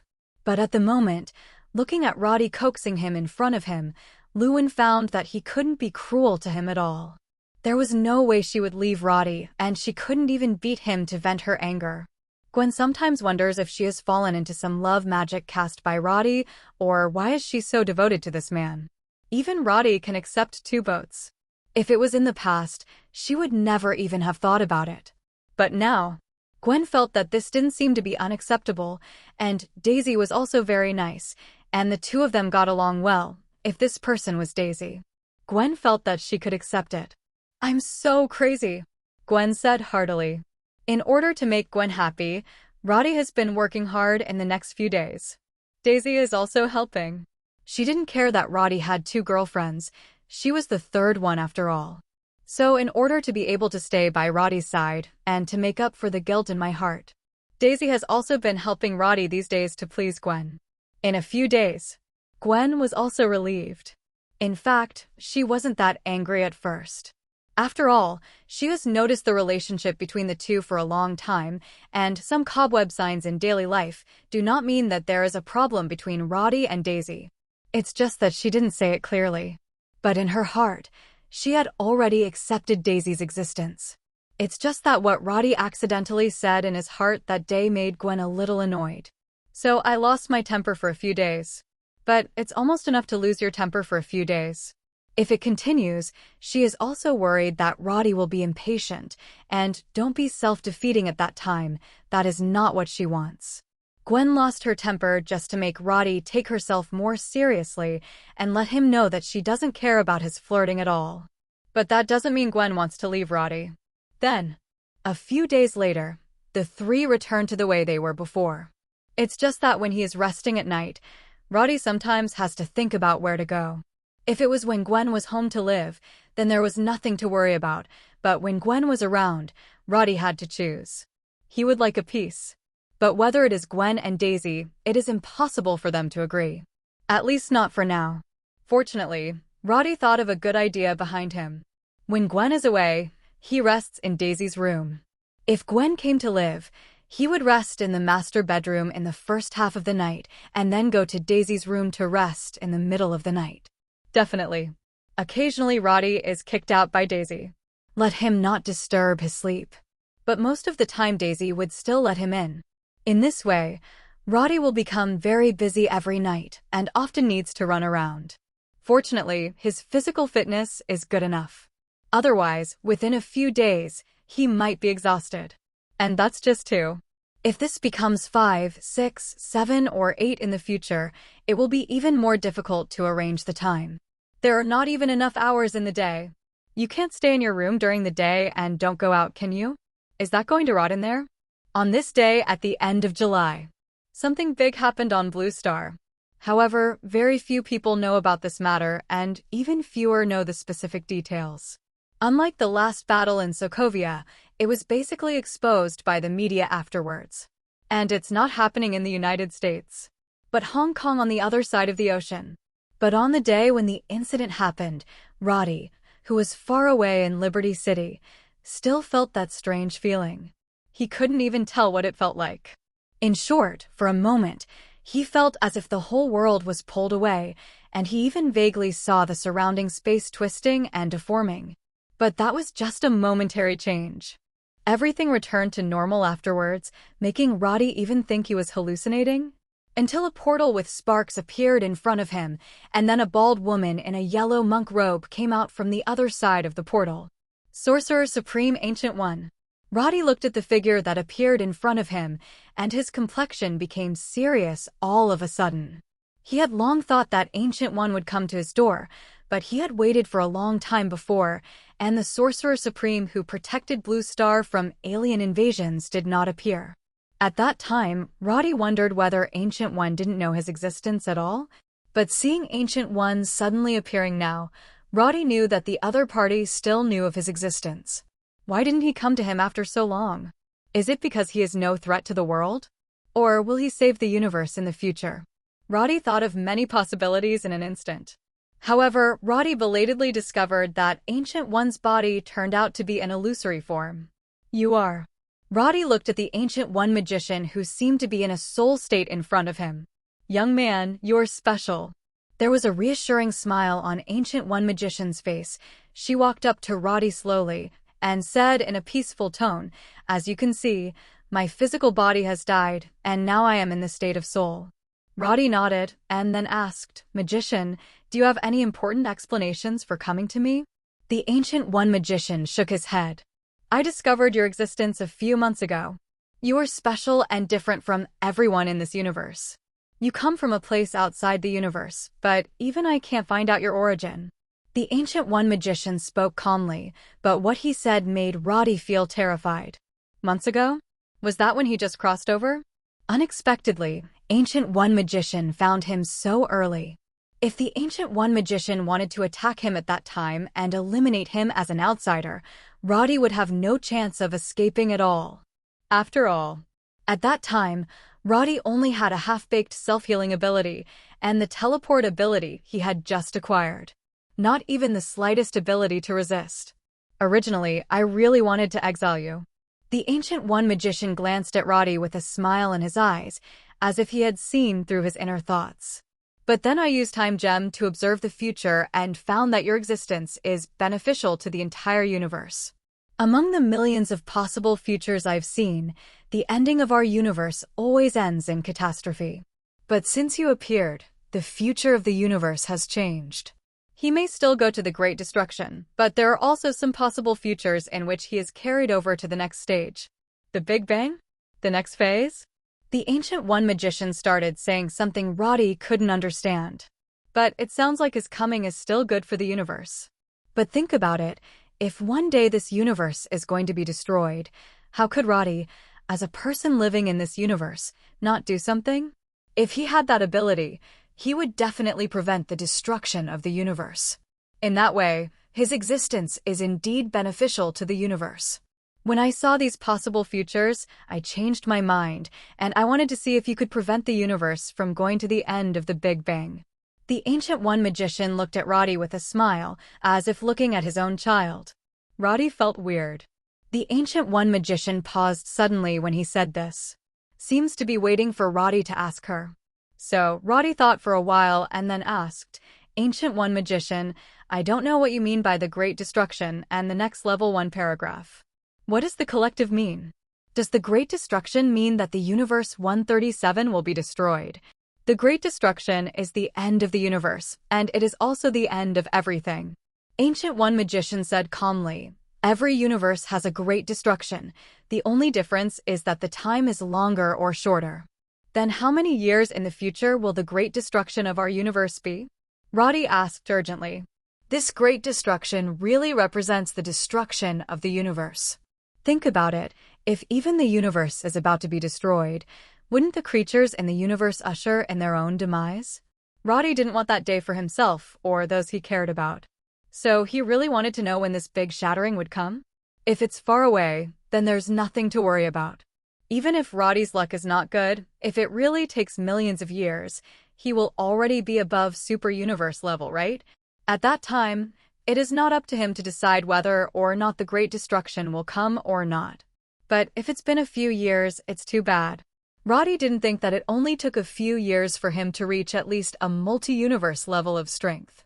If you're unlucky, not to mention the multi-universe level, even the level single universe is enough. If you reach the top, you will reach a level Godfather. But what's the use? It's completely useless. At that time, it will not be destroyed along with the universe. Probably seeing Roddy's worry, Ancient One magician also smiled and said, the time of the Great Destruction is not fixed. It may be the next second, or it may be hundreds of millions of years later. No? So random? Roddy was speechless. But the Ancient One magician suddenly changed the topic and said, among the millions of possible futures I have seen, the shattering of our universe is more than 10 years away. 10 years? That should be fine, right? Roddy let out a small sigh of relief. At least know an approximate time. Although Ancient One magician said before that the time of the Great Destruction is not fixed. But there are millions of possible futures that will usher in the Great Disruption after more than 10 years, so the probability of the Great Disruption in reality will be more than 10 years later, right? For more than 10 years, Roddy felt that it would be no problem for him to reach level single universe. But can it reach the multi-universe level?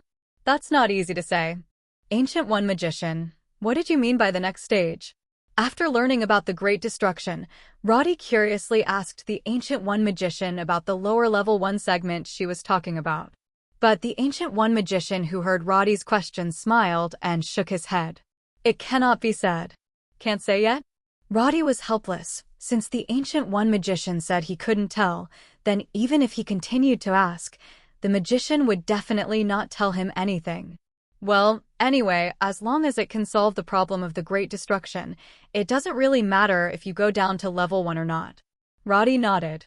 The Ancient One magician just looked at him with a faint smile, then waved his hand.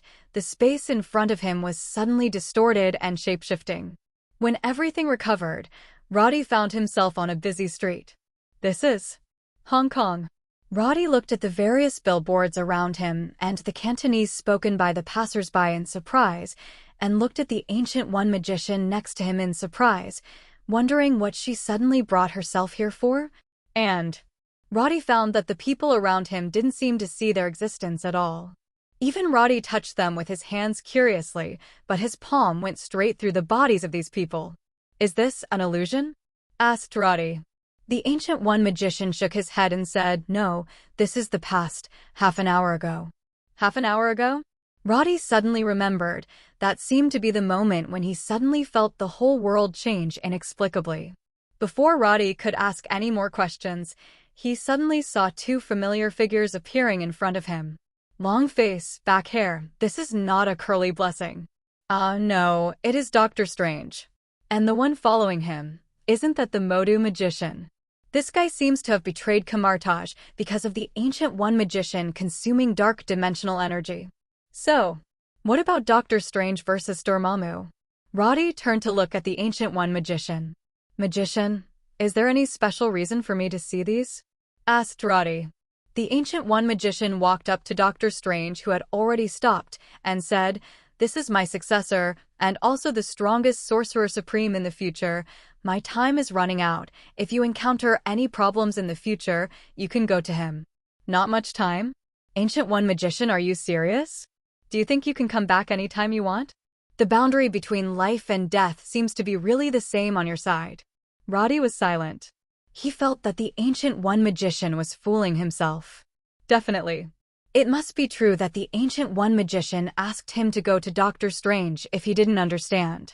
After all, Doctor Strange is the next Sorcerer Supreme, although he was replaced by Wong because of the finger snap incident. But for at least the next few years, Doctor Strange is indeed Kamar-Taj's Sorcerer Supreme. But to say that Doctor Strange is the strongest existence in the outgoing Sorcerer Supreme?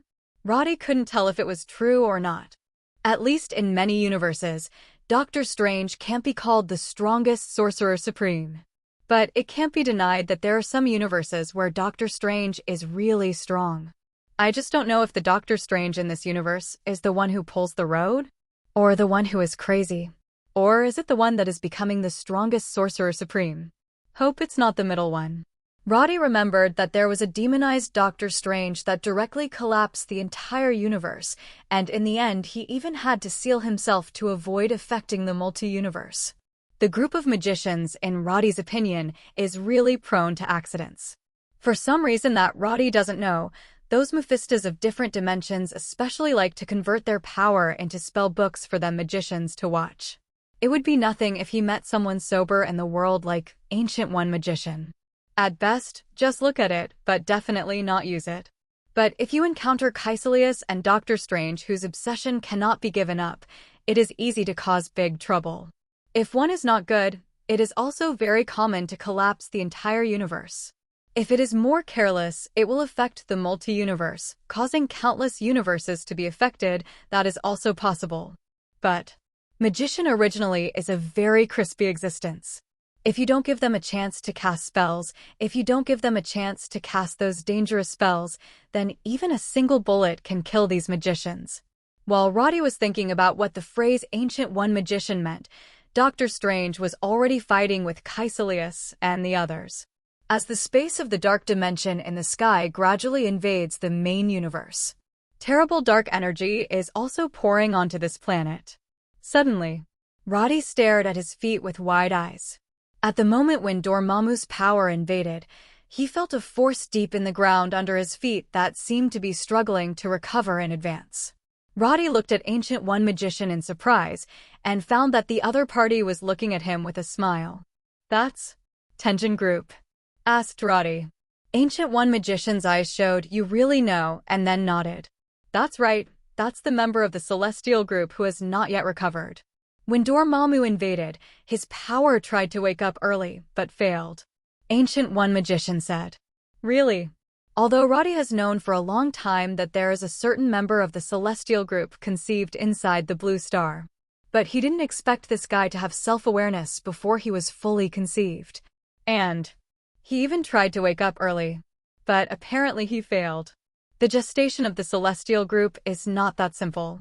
If a member of the Celestial Group wants to wake up, it needs the cooperation of the cosmic rules. If the time doesn't come, it is as strong as the Celestial God Group, and it will not be able to resist the shackles of the universe's own rules. Therefore, even though the member of the Celestial Group had a premonition of Dormammu's invasion and wanted to escape early, he failed in the end. Wait, who are those people? Roddy suddenly noticed that in an alley on the left, a teleportation door like a rectangular cloth panel was opened in the depths of the alley where there was no one. Then a blonde woman ran out of the door. Not long after, another group of uniformed people also ran out from the door and soon disappeared after chasing the woman in front. Roddy blinked. If he's not mistaken, the blonde woman at the beginning should be the female version of Loki, right? And those who catch up behind are the Time Management Bureau, that is, the hunting team of TVA. What a mess, Roddy thought. It's Dormammu again, it's the Tenjin Group again, and now even TVA has come out. Me. This universe is not a sacred timeline universe either. How could someone from TVA come over? That's from TVA. The Ancient One magician said without waiting for Roddy to ask. TVA is under Kang the Conqueror, and Kang the Conqueror has variants in many universes. And many of their variants create an organization called TVA to consolidate your dominance.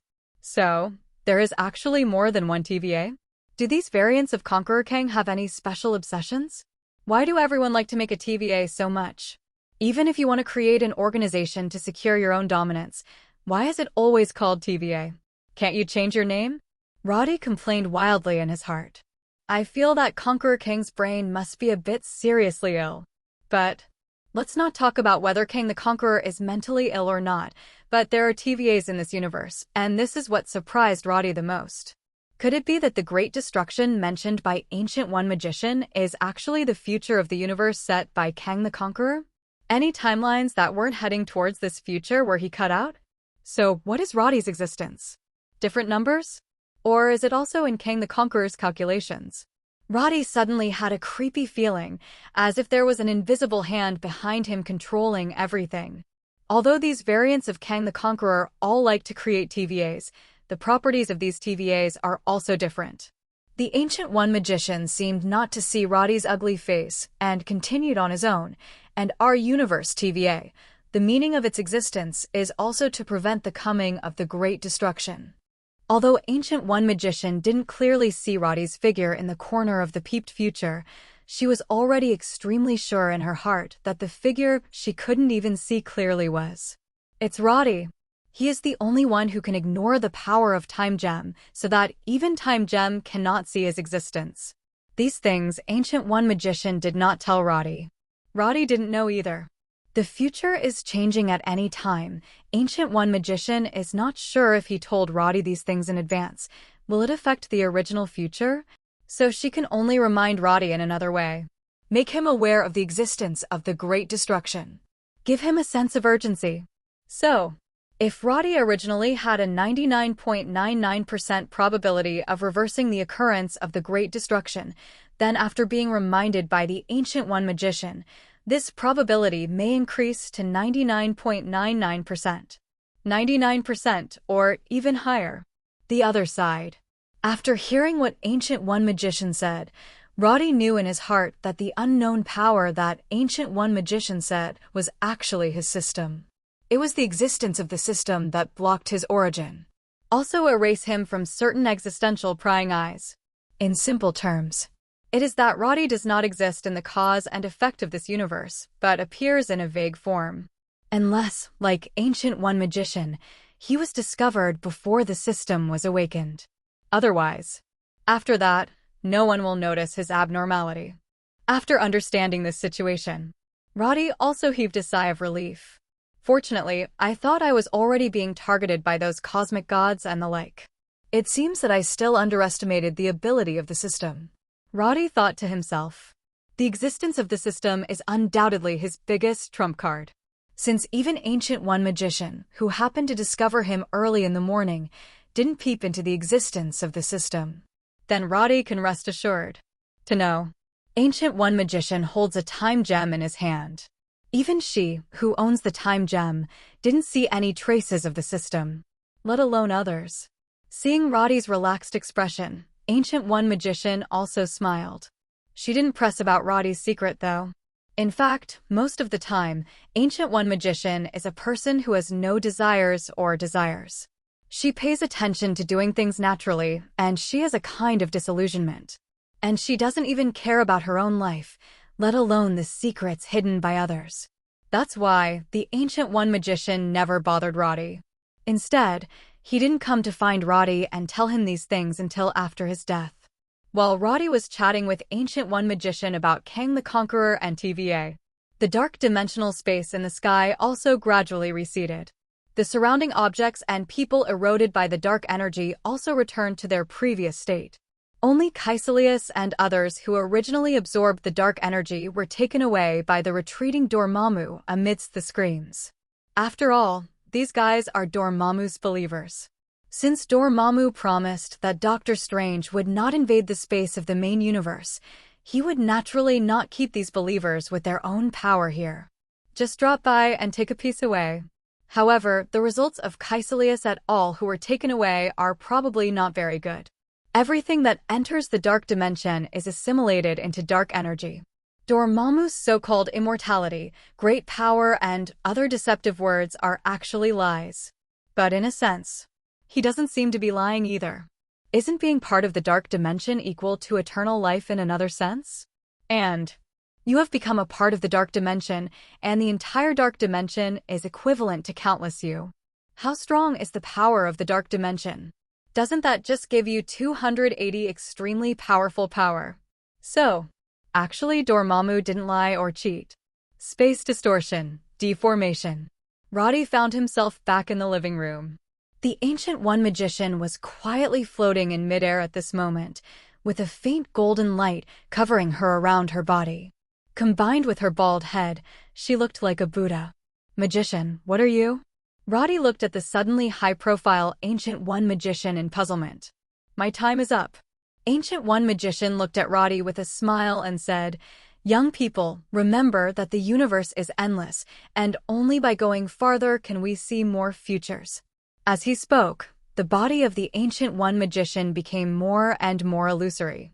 Knowing that the word future fell at the end, there was only a piece of golden light left in front of my eyes. Vaguely, Roddy seemed to see the Ancient One magician floating towards a certain golden channel. She smiled and nodded at herself until she disappeared completely. Shine. The vision in front of him completely disappeared. Roddy stood where he was, recalling the last words of Ancient One magician before he left. Only by walking further can we see more future? What does it mean? If you go farther, how can you count as farther? Ancient One magician is telling him not to stay on the planet Blue Star all the time, but to go out to see the universe more often? Roddy thought. But he always felt that Ancient One magician should not mean that. The endless universe. Does Ancient One magician refer to multi-universe? Roddy suddenly thought of a possible answer. If it refers to multi-universe, then it has indeed gone far enough. They have all left the universe, isn't that enough? But Roddy also doesn't have the ability to travel through the multi-universe. His teleportation ability, at most, is to teleport within this universe, and he can't even teleport to places that are too far away, such as teleporting from the south of the Milky Way to the north. With such a long distance, he would definitely not be able to do it. Not to mention teleporting directly to another universe. That is even more impossible. And Roddy also couldn't think of any mutant variant ability that could travel between different universes. Phoenix Force is able to do this. After all, it is the other power of almighty universe level. But does Phoenix Force count as a variant of ability? Or in other words, is the ability that belongs to the mutant body considered a range that the system can extract? If so, then Phoenix Force can think about it. But if the Phoenix Force is really drawn, to be honest, Roddy felt that he didn't need to go to any other universe at all, and he could solve the problem of the Great Destruction directly. After all, that's Phoenix Force. Almighty universe level and other powers, isn't it easy to solve the problem of the destruction of the single universe? But what kind of luck do you have to draw Phoenix Force? Roddy's luck has been bad. Only under certain circumstances will there be a sudden increase in luck. But it didn't increase so much that he could draw Phoenix Force all at once. Therefore, even if Phoenix Force can really be drawn, Roddy doesn't think it can be done in the short term. Without the ability to travel through multi-universes, it is naturally impossible to go to other universes.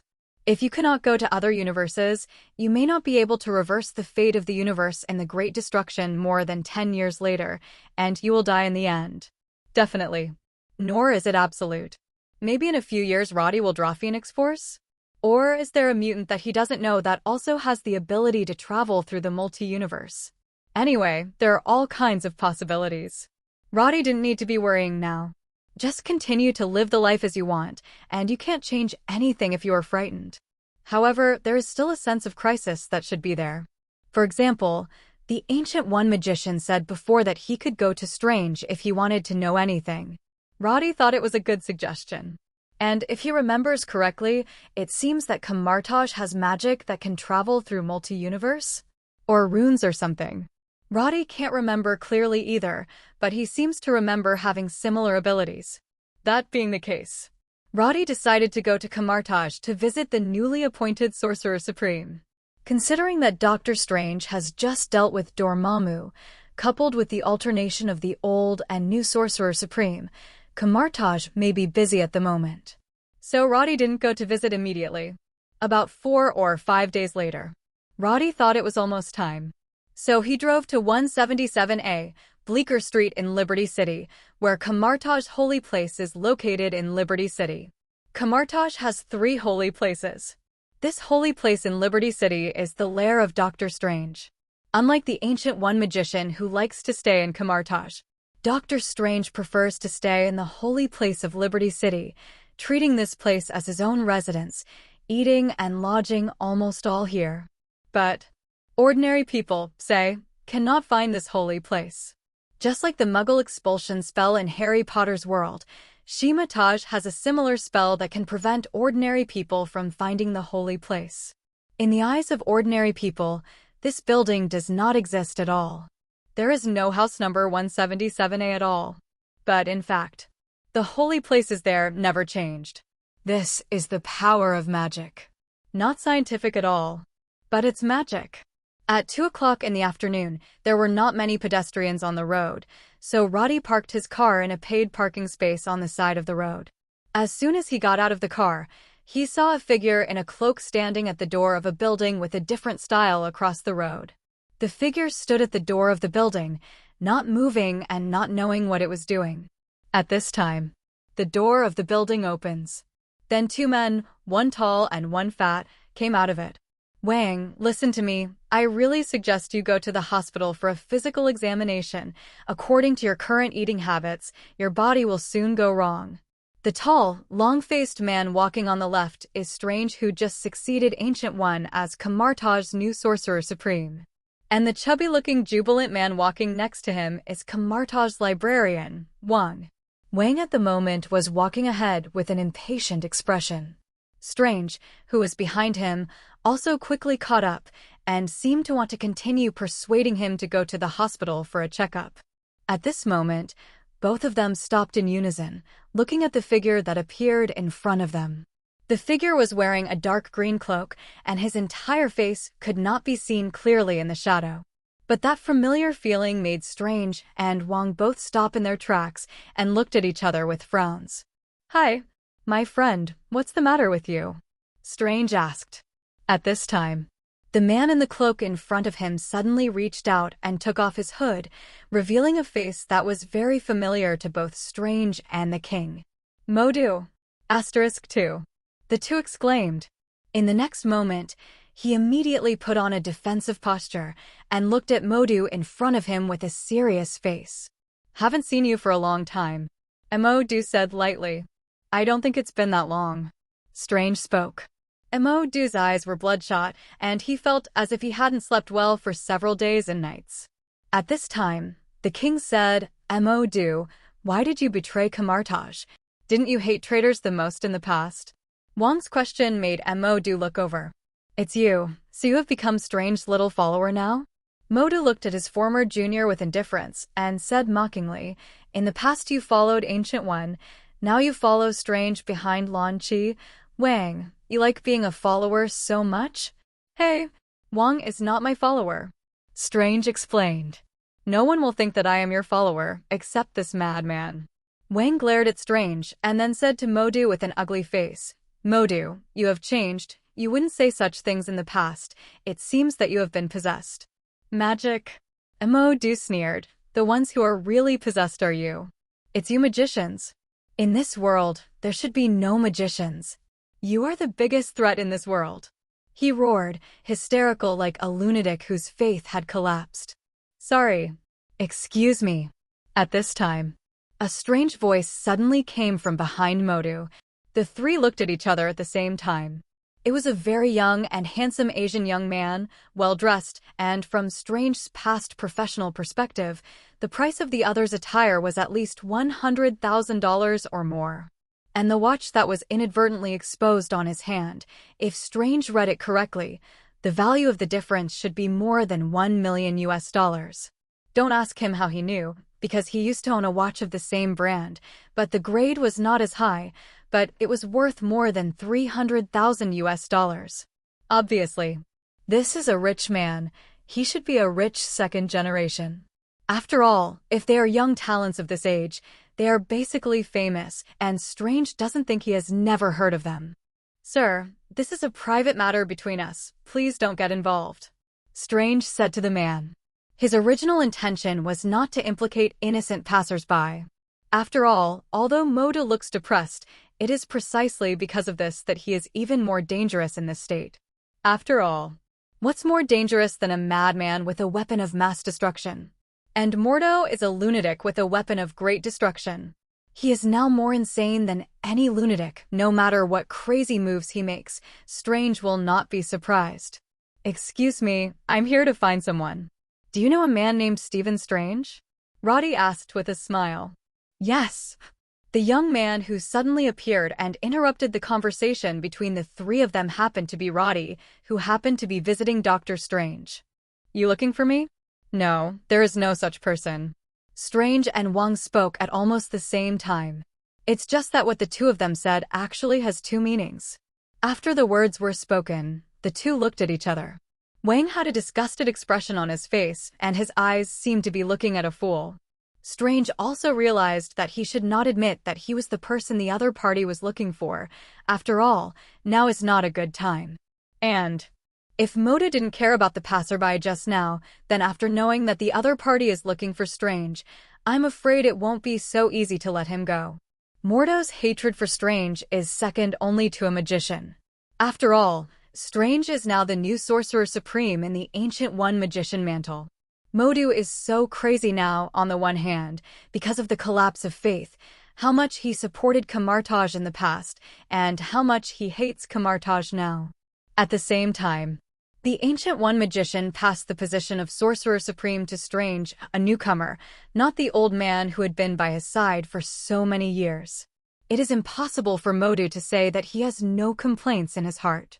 It's just that before this complaint broke out, Yuandu's belief had already collapsed. But from the bottom of his heart, Mordo hated Strange very much. This new Sorcerer Supreme. Oh, so I came to look for you, Strange.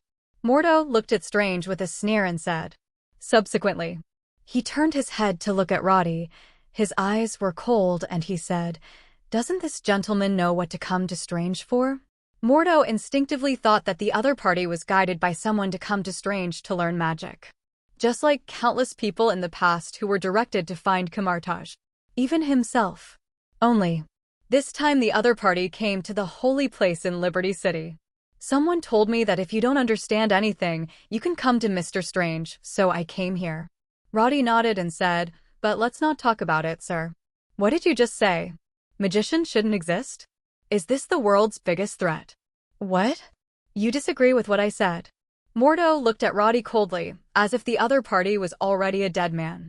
In fact, it is true. In Modu's eyes, Roddy is a person who wants to learn magic and use spells, and there is no difference between those who run over. Such a person, Modu in the past would appreciate it very much. Even be guided. But now, Modu, whose faith has collapsed and his thinking has been distorted, just thinks that such people should be damned. I do have some ideas.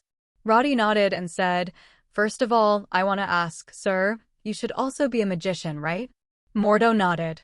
"Since that's the case, sir, you said that magicians are the biggest threat in this world. Does that mean that you are also a member of this biggest threat group?" Roddy said, "If that's the case, then why don't you act aggressively, sir? If you really think so, wouldn't suicide be your final destination?" Hearing this, Strange and Wang at the side couldn't help looking at Modu with strange eyes. Yes, this guy keeps his mouth shut. Magicians shouldn't exist, spells shouldn't be used. Also say that magicians are the greatest threat to this world. Aren't you a magician yourself? Why don't you commit suicide first to show your firm belief? If you don't even dare to commit suicide, does that mean that what you said before is actually nonsense? Even you don't believe it at all. Are you still trying to convince others of this theory? Joke. Sharp teeth. With strong murderous intent in his eyes, Modu looked at Roddy and said coldly, "As long as I complete my goal, I will naturally give up this magic, but now I still need them. When you succeed, you will be the only magician in this world. Who will know if you have really given up magic at that time? Maybe you're just pretending." Roddy spread his hands and said, "I don't believe what Modu said at all. I don't need you to believe me." Modu's tone finally changed. He was no longer as indifferent as before, but instead felt a little more angry. "Sharp-mouthed boy, since you also want to use the power of magic, now I will show you what real magic is." Modu roared angrily, apparently really annoyed by Roddy. "Stop. Mordo!" Strange and Wong shouted. But in the next second, the two found that the distance between themselves and Modu had been infinitely widened. When they looked around, they realized that they had fallen into a mirror space. When did this guy Modu activate the mirror space? The two were shocked and angry. Surprised that Modu could activate the mirror image space without a sound, even Strange, the new Sorcerer Supreme, had not noticed it, and the spell had already been cast. The anger was because the current situation made it too late for them to stop Modu from killing that innocent passerby. Thinking of someone dying because of him again, Strange couldn't help burning with anger. Damn it. This guy Modu is completely crazy. While speaking, Strange and Wong also stretched out their hands to draw a circle in front of them, opened the portal and ran in. The other end of the portal, not far from Modu, is a street that has been extended infinitely. At the moment Mordo is using spells to summon lock Mord's Flame of Death. The black flame devours everything and covers a large space around him, forming a closed circle, enclosing Roddy in it. Next second, before Strange and Wong could stop it, the black flames engulfed Roddy like a tsunami. "No!" Strange shouted piercingly. With a wave of his hand, a magic whip lashed towards Modu in front. However, Modu just waved his hand, and a magic shield was generated in his palm, which easily blocked Strange's attack. "Modu, you have gone completely mad.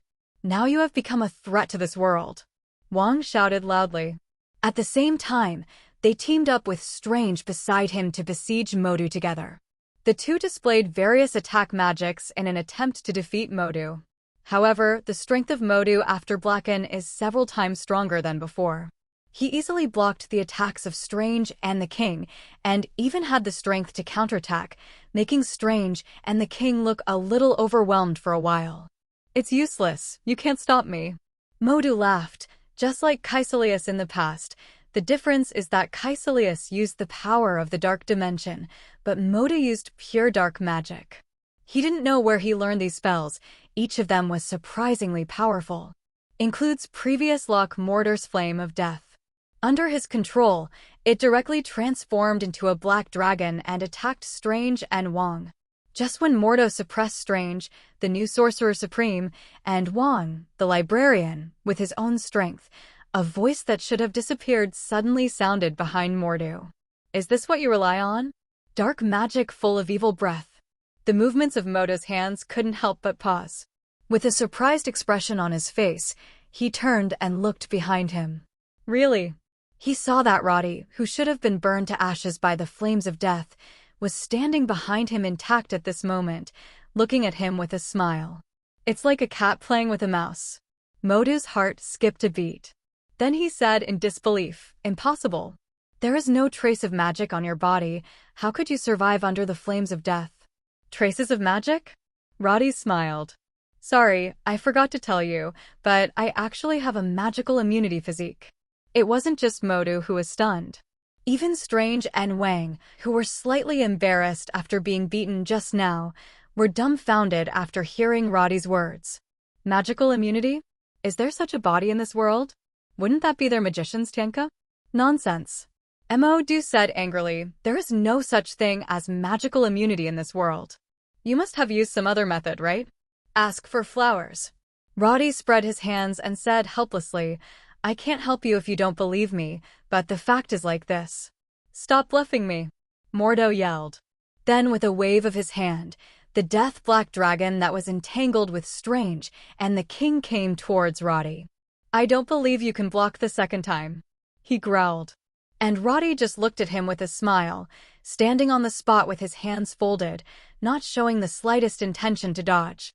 Seeing this scene, Strange and Wong, who originally wanted to stop it, also stopped, watching the death black dragon engulf Roddy once again with curious faces. Next second, the expression on Mo.Do's face suddenly changed. He found that he had lost control of the flames of death. This is simply impossible.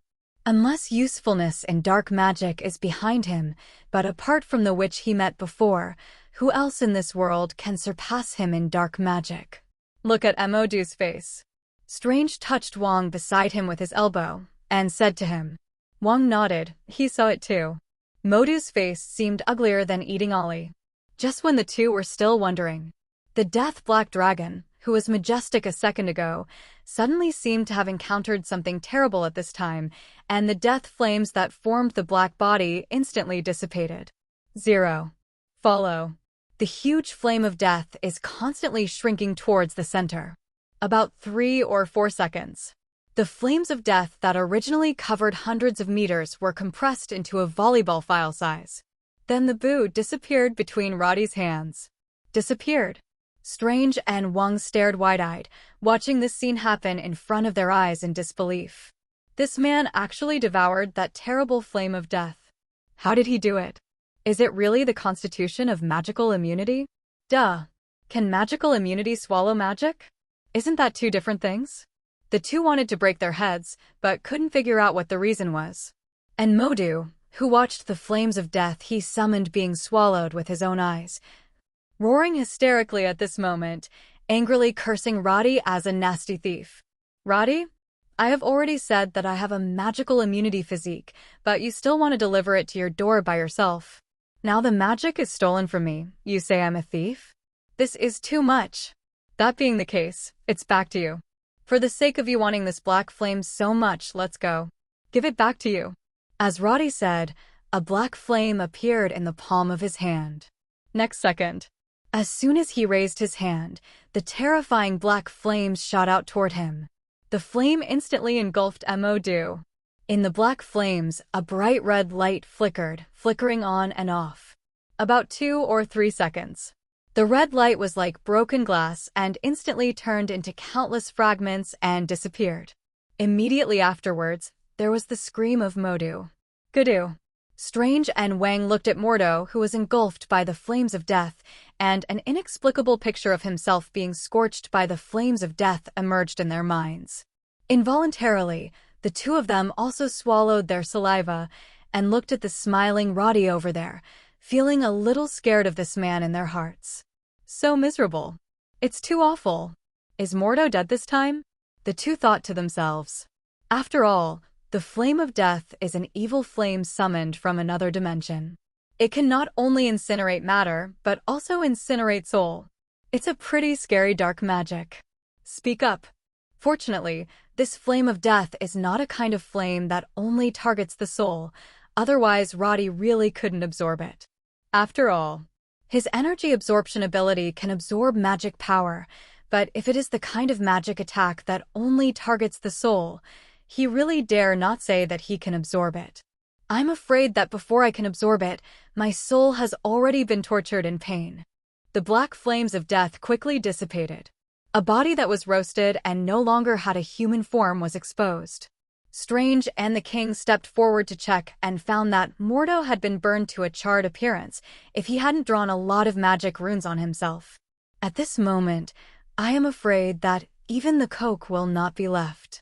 There will only be countless scum. Is that settled? Strange looked at Wang next to him and asked. Wang nodded and looked at Roddy over there with a curious look in his eyes. Was that just some special ability? As for the magical immunity physique, Wang naturally didn't believe it. The same goes for Strange. Although the two were bluffed by Roddy at first. But soon they realized that Roddy was joking. It's hard to say whether there is a magical immunity physique in this world, but Roddy's is definitely not a magical immunity physique. I never heard that you're immune to a thing, but you can also absorb it and release it. Is it as simple as immunity? It doesn't mean anything at all. Sir, thank you for helping to deal with this traitor. As the new Sorcerer Supreme, Strange naturally wants to express his gratitude to Roddy at this time. And he was quite curious. Roddy said before that he was here to find him. It was still introduced. Don't know who that person is? What's the matter with him again? Don't be too busy to say thank you. Roddy waved his hand, then pointed to the surroundings and said, "Will your Camartage magicians lose their magic even after they die?" It turned out that 583. Roddy found that although Mordo was burnt into coke by the flames of death, the mirrored space was still there and hadn't disappeared, etc. Strange reacted to Wang Ming. Yes, how could the mirror space still exist? The two quickly turned to look behind them. There. Modu, who was already dead and couldn't die anymore, at this moment his scorched body unexpectedly moved. It's like cheating a corpse, suddenly twisting its limbs and getting up from the ground.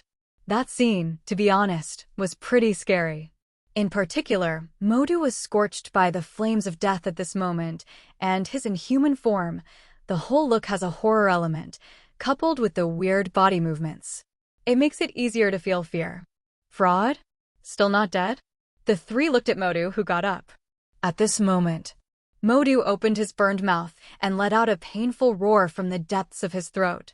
At the moment, Modu's consciousness is still in this body, although his soul suffered a heavy blow.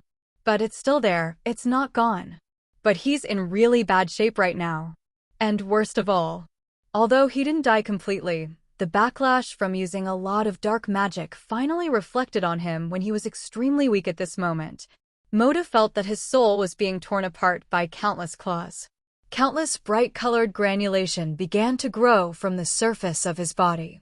These granulations wrapped around his scorched body like plant vines, enveloping him bit by bit. Roddy and the three of them were taken aback by the astonishing change in Mordo's body. The three of them took a step back in unison. It's really scary that Mordo looks like this right now. Numerous granulation sprouts that looked like flesh and blood tissue emerged from the body. They twisted and squirmed crazily, enveloping Modu like big worms. In the blink of an eye, Modu is a huge blob 5 or 6 meters high. It looked hideous and disgusting. It also stinks disgustingly. What's this? Roddy doesn't know anything about magic, so at this time he can only ask for advice like a professional. It's the backlash of magic. And it's the backlash of dark magic. Wang is not a half-baked sorcerer supreme like Strange. As the administrator of the Camartage Library, he has stayed in Camartage for so many years. As for the reserve of knowledge, it is completely unmatched by Strange, a novice supreme. At the moment, Strange still looked frightened. But Wang has already analyzed Modu's situation at the moment. Magic backlash is strong and weak. But no one is weak against the backlash of dark magic. As we all know, the biggest problem with learning dark magic is that the power of dark magic is likely to sneak in when you are weak. Yes, dark magic has its own consciousness. They are like another form of life. It will give you a fatal blow when you are weakest. This is the current state of Modu. Even though he barely endured the scorching flames of death just now, his overall condition is also unprecedentedly bad. Also, in his extremely weak state, the dark magic he had learned before began to backlash against him. They want to turn against the guest and turn Mordo into a servant of darkness. As for what monster will it transform into? Even the king doesn't know this. But it's definitely not something easy to deal with. Before he is transformed yet, we must destroy him in advance, Wang said loudly. Although Strange didn't know what kind of monster Mordo would be transformed into, he also understood what the king meant. So the two immediately shot, attacking the roundness that was still being transformed in front of them. But it shouldn't be possible to call him Modu now. The real Modu has disappeared at this moment, and what is being bred now is a monster from another dimension.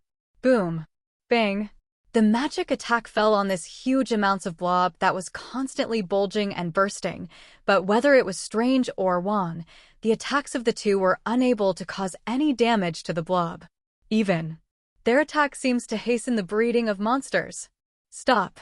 Wang Li immediately shouted loudly. He grabbed Strange, who was still about to make a move. No, you can't fight anymore. It will absorb our calendar area. As Wang said, He subconsciously glanced at Roddy next to him. This ability seems familiar. Roddy didn't care about the king's eyes. He looked at the blob in front of him, suddenly took out a weapon from a different space, and then appeared in front of the blob as if he disappeared instantly. Hit it hard with a knife. GG. Vibranium's long knife slashed on the blob. The blade sunk in and made a disgusting sound. Roddy's hairs stood on end in disgust.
He quickly retreated, avoiding the attack of several granulation sprouts coming out of his eyes on the blob, and returned to his original position. In the eyes of Strange and Wong, Roddy suddenly appeared in front of that blob as if teleported, and then disappeared suddenly, returning to the origin. Physical attacks are useless. Roddy put away the vibranium long knife and said, what he just used was not teleportation ability, but Quicksilver's speed. With supersonic speed, Roddy sliced through this vibranium long knife. Originally thinking that since this thing could absorb magic energy, he would try physical attacks. It turned out that this thing was more disgusting than he imagined. Since physical attacks are completely useless. I'll try something else, Roddy said. A red laser beam was released from the eyes and blasted on the blob. In the next second, the blob was blown away. It flew tens of thousands of meters away and smashed dozens of buildings before stopping. Roddy ran over to check. The blob found in the ruins is still nothing. At this time, Strange and Wong also came out of the portal and looked at the blob. No, although your attack can shake it, it is still energy in essence, and it will still absorb part of it, but it doesn't absorb as much magic energy as it does. Wong shook his head and said, well, it looks like they really can't stop this monster from being born. Fortunately, this mirror space is still maintained. I don't know if it's because of the magic power of Modu in the monster's body, so the magic power that maintains this mirror space has not been cut off. So it still exists. A few minutes later, the blob in front of me has become a file size of more than 10 meters. The layer on the surface of the blob also began to harden gradually. It turned into something like some kind of crystal. At this moment, Roddy tried to attack it with Cyclops, but unexpectedly, the crimson laser beam smashed the surface of the crystal instantly. It works. The eyes of Strange and Wong could not help but light up. But in the next second, bang, the entire blob explodes instantly. Countless disgusting substances splashed in all directions. Roddy was so frightened that he quickly used his super high moving speed to dodge. This is to avoid being splashed on yourself by these disgusting slime and the like. But Strange and Wong were not so lucky. The two of them didn't even have time to hold up their magic shields, and they were splashed all over by all kinds of disgusting slime and the like. When Roddy came back, he found the distressed appearance of the two of them, and smelling the pungent stench emanating from their bodies, he couldn't help but took a few steps back in disgust. Strange Wong. Who the fuck did I provoke? The two felt bitter. But now is not the time to complain. As the blob exploded, a huge monster with a hideous figure also appeared in front of the three of them. The monster opened its bloody mouth and let out roars. Eyeballs, much bigger than a bullseye, grow densely on the monster's body, and there are at least hundreds of them in number. This made people with intensive phobia see it, so they couldn't faint on the spot? What kind of monster is this? With a wave of his hand, Strange cleaned his body with magic. At the same time, he looked at the big monster in front of him and asked the king beside him. I don't know, I haven't seen it in the book. It may be some kind of mimic monster. Wang also cleaned up his body, waved his hands again and again, and cast a huge amounts of magic shield in front of the two of them. Boom. Next second, the monster's attack fell on the magic shield. Huge amounts of magic shield instantly burst into countless fragments. But at the same time, it also blocked the blow of the monster. So strong. Wang's face changed suddenly, and he shouted loudly, "Be careful, this guy's strength is extraordinary." Next second, the hundreds of eyeballs all over the monster's body suddenly burst into crimson light. Then countless laser beams swept towards all directions. Wang propped up his magic shield again to resist. Erst. Lan Chi waved his hands, and his body split into a dozen of himself in an instant, and at the same time cast magic to block the laser beam. There was no movement from Roddy's side. He let the laser beams bombard him. The pure energy was absorbed by him completely. Feel very comfortable. But, did this monster's ability learn from us? Roddy asked towards Wang. There is a possibility. This should be a mimic monster. It will copy the ability to attack it during the breeding process. Wang shouted loudly while struggling to support the magic shield. At this time, the monster's arms suddenly waved and blasted out magic whips, magic swords, and other attacks, blasting 1.8 towards the three of them. Seeing this, the three of them immediately concluded that this monster was what Wang said was a monster with a middle-yielding attitude. Its attacks were clearly the attack methods Roddy and the others had used against it when it was conceived just now. The first purely physical attacks, followed by Cyclops, and now various magical mimic attacks. All of them have been used before. Had they known, they wouldn't have attacked that blob before. In that case, the mimetic monsters bred by blob may only be mediocre in strength. Not like now. Too strong. Sir, do you have any other means?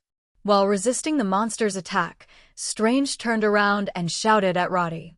Of the three of them, Roddy was the most relaxed at the moment.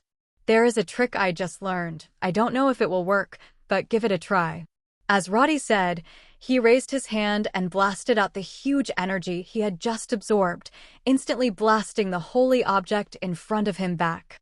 Subsequently, he flew into the air, waved his hand, and densely packed marbles appeared in front of him. Electromagnetic. 180 styles. Roddy shouted. The huge magnetic field entangled the 1,180 vibranium marbles in front of him, and electric arcs bloomed on them. Next second. Boom. The violent thunder resounded throughout the mirror space. The power to tear everything apart is endowed in these 1,180 vibranium marbles. With this force, they blasted towards the huge monster over there.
The power of 1,180 electromagnetic guns bombarded the monster.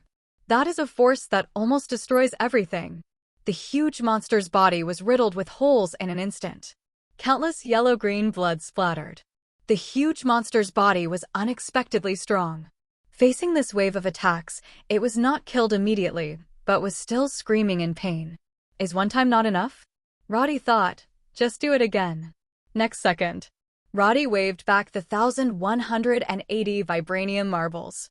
Then he used his newly learned trick again. Electromagnetic. 180 styles. Another round of terrifying attacks hit the monster. Both Strange and Wang next to him couldn't help swallowing. Whether it's Roddy or the monster in front of them, in their eyes, their strength is terrifying. The monster's attack methods were all learned from the three of them. But this kind of terrifying vitality, that is what it originally possessed. But even more terrifying is Roddy. This kind of attack, like an electromagnetic cannon, he can do it at his fingertips, and so many at once. Has the outside world become so scary now? Strange was a little confused. I wondered if during the time I was studying in Camartage, the outside world had undergone tremendous changes? People like those superheroes are everywhere now? Strange couldn't help thinking about it. And at the same time, after being bombarded by Roddy's ultimate move for the second time, this monster finally couldn't hold on. Its huge body was already fragmented. At this moment, under the second round of attack bombing, it was directly shattered into pieces all over the sky. Rumble. A straight scorched black plow mark spread across the ground. A full extension of thousands of meters away, Group Doctor. Roddy waved his hand. Get those vibranium marbles back. Subsequently, the mirrored 15 space in front of me also began to collapse. It should be that the monster was eliminated, and Modu's magical power completely dissipated. So the mirror space without the support of magic power began to collapse. No, you can't let ordinary people see all this. Wang looked at the monster fragments all around him and immediately cast magic in the next second, covering the area with his own mirror space. Strange, he shouted. Strange next to him nodded his head in understanding. In the next second, he cast magic to clean up the fragments of the surrounding monster corpses. The fragments of these monster corpses all contain the power of dark magic, so they cannot be left outside. Otherwise, it is very likely to cause a large number of ordinary people casualties. Don't look at this monster as dead, but just some energy leaks. Enough to kill countless ordinary people. Therefore, Strange also cleaned very carefully, not daring to let go of any traces. Wait until he finishes cleaning here. Wang checked again, and after confirming that there was nothing wrong, the two opened the portal. Sir, will you come with us? Strange turned to Roddy. Definitely. Roddy nodded and followed. Camartage. The Magician's Shrine. Roddy came out of the portal, looking around. It was his first time here, and he could see some magicians hurrying by. They all stopped to salute and say hello when they saw Strange. For Roddy, a stranger who has never met, he just glanced curiously and didn't care too much. People here seem to be doing their own thing, orderly. Everything is so natural. Sir, please follow me, Strange said to Roddy. And the king took the corpse fragments of those monsters and planned to destroy them completely. After all, it is a disaster to keep this thing. Roddy followed Strange, and along the way he introduced some information about Camartage to Roddy. Soon, the two came to a room. Please sit down. Strange invited Roddy to sit down, then waved and magically poured him a cup of tea. Mr. said that someone introduced you to me. I don't know who this person is. Strange drank a cup of tea in one breath and then asked. Just call me Roddy. Roddy said, as for the person who introduced me, you also know him. It's Ancient One Magician. Ancient One Magician? Strange looked at Roddy in surprise and asked, Mr. Luo, when did you meet Ancient One Magician? 5 days ago. Roddy replied. Hearing this answer, Strange couldn't help frowning. As far as I know, the Ancient One Magician was dead at that time, he said. Definitely. It's not that Strange doesn't believe what Roddy said. After all, they just fought side by side, and Strange has also seen Roddy's terrifying power. I don't think the other party will deceive myself about this kind of thing. That's right, the Ancient One Magician was indeed the state of the soul at that time. Roddy nodded. State of the soul? Strange couldn't help but wryly smiled when he thought of the scene where the Ancient One Magician bid farewell to him. Magician, you lied again, he said. Hearing this, Roddy also smiled. Ancient One magician cheats, but is professional. But Ancient One magician is all white lies, there is no malice. So Strange wasn't angry either, but just felt a little depressed. Obviously, he can still keep his soul state for so long, but he seems to be about to die soon. Also told him that he is the strongest. Sorcerer Supreme. But Strange really didn't see where he was strong? Just in that battle. The best performer is Roddy. As for him and Wang, their performances in battle are similar, but it is obvious that Wang has more knowledge reserves than him. Strange felt that he was the most useless one. If the Ancient One magician was there just now, I am afraid that the monster can be eliminated with one move, right? Then, Ancient One magician asked you to come to me. What's the matter? Strange shook off the little resentment in his heart. He also knew that the strength of a magician needs time to accumulate. How long did it take him to become a magician? It is normal for the amount of knowledge reserved to be inferior to that of Wang. But in terms of ability, he is indeed very strong. After only learning for a short time, his strength is already comparable to that of a veteran magician like Wang. Just give him a little more time. Perhaps the strongest Sorcerer Supreme that Ancient One magician said is not impossible. Thinking of these, Strange had a little more confidence in himself. Isn't it the strongest Sorcerer Supreme? I am sure. Here, Roddy also told Strange about his reason for coming. Multi-universe. Strange frowned and said, I don't know if Kamartaj has records about this, but you can ask the king. He is the administrator of the library. But you may have to wait for a while. Tion should still be dealing with the corpses of those monsters. Roddy didn't mention it to Strange about shattering. He also didn't know if Strange could use the time gem to see what happened to the Holocaust. Although time gem allows the owner to observe the timeline. But not everyone can do it. It's hard to say whether the current Strange has this ability. And, since Ancient One magician didn't give him an explanation in this regard, then it means that Strange will either know in the future or it is useless to tell him. Therefore, Roddy didn't mention anything about that either. After 1 hour, the matter on Wang's side has also been dealt with. With Strange's permission, Roddy went to the library to read books, looking for possible records about the multi-universe. In the library, Roddy met again. The other party is drinking tea. Looks a little heavy-hearted. 2. After all, Mordo just died, and the relationship between the two was good before Mordo Blacken. Now that Mordo has become like this, Wang must feel very uncomfortable. King Magician, I have Strange's permission to come to the library to read. Roddy stepped forward and said to Wang. Wang nodded. Obviously, he already knew about it. Kamartaj's library is divided into 2 parts. One part is the public book area, where all magicians can read the books, and the other side is the restricted book area. Generally, without the permission of Sorcerer Supreme, it is not allowed to read. Wang got up and introduced the situation of the library to Roddy, while leading him around. About the multi-universe books you're looking for, they should only be available in the restricted section. Wang took Roddy to the restricted area. Open a door, and inside is the restricted area. The books here are all taboo, and some even directly contain evil power. The reason why these books were not destroyed, but placed in the restricted area. Because the Ancient One magician believed that knowledge should not be destroyed. It's just that sometimes Wang doesn't agree with the Ancient One magician's point of view. After all, such knowledge may lead people to the wrong path. Just like Kaiselius before. But Wang is just a librarian, not a Sorcerer Supreme, so his thoughts can't influence all of this. Books in the restricted section have evil powers, so be careful when reading them. Wang said to Roddy. But it quickly occurred to him that Roddy wasn't a magician at all. He also cannot communicate the power of Emperor Weishan. Therefore, even after reading these books, it is not a big problem to be rash. Definitely. If Roddy took the initiative to find the knowledge that absorbs the energy of different dimensions, so as to learn it, then the problem may not be so simple. But one wants to teach himself to be a magician? That was so hard. Wang didn't think Roddy could do it. But, in fact, Roddy had no intention of becoming a magician.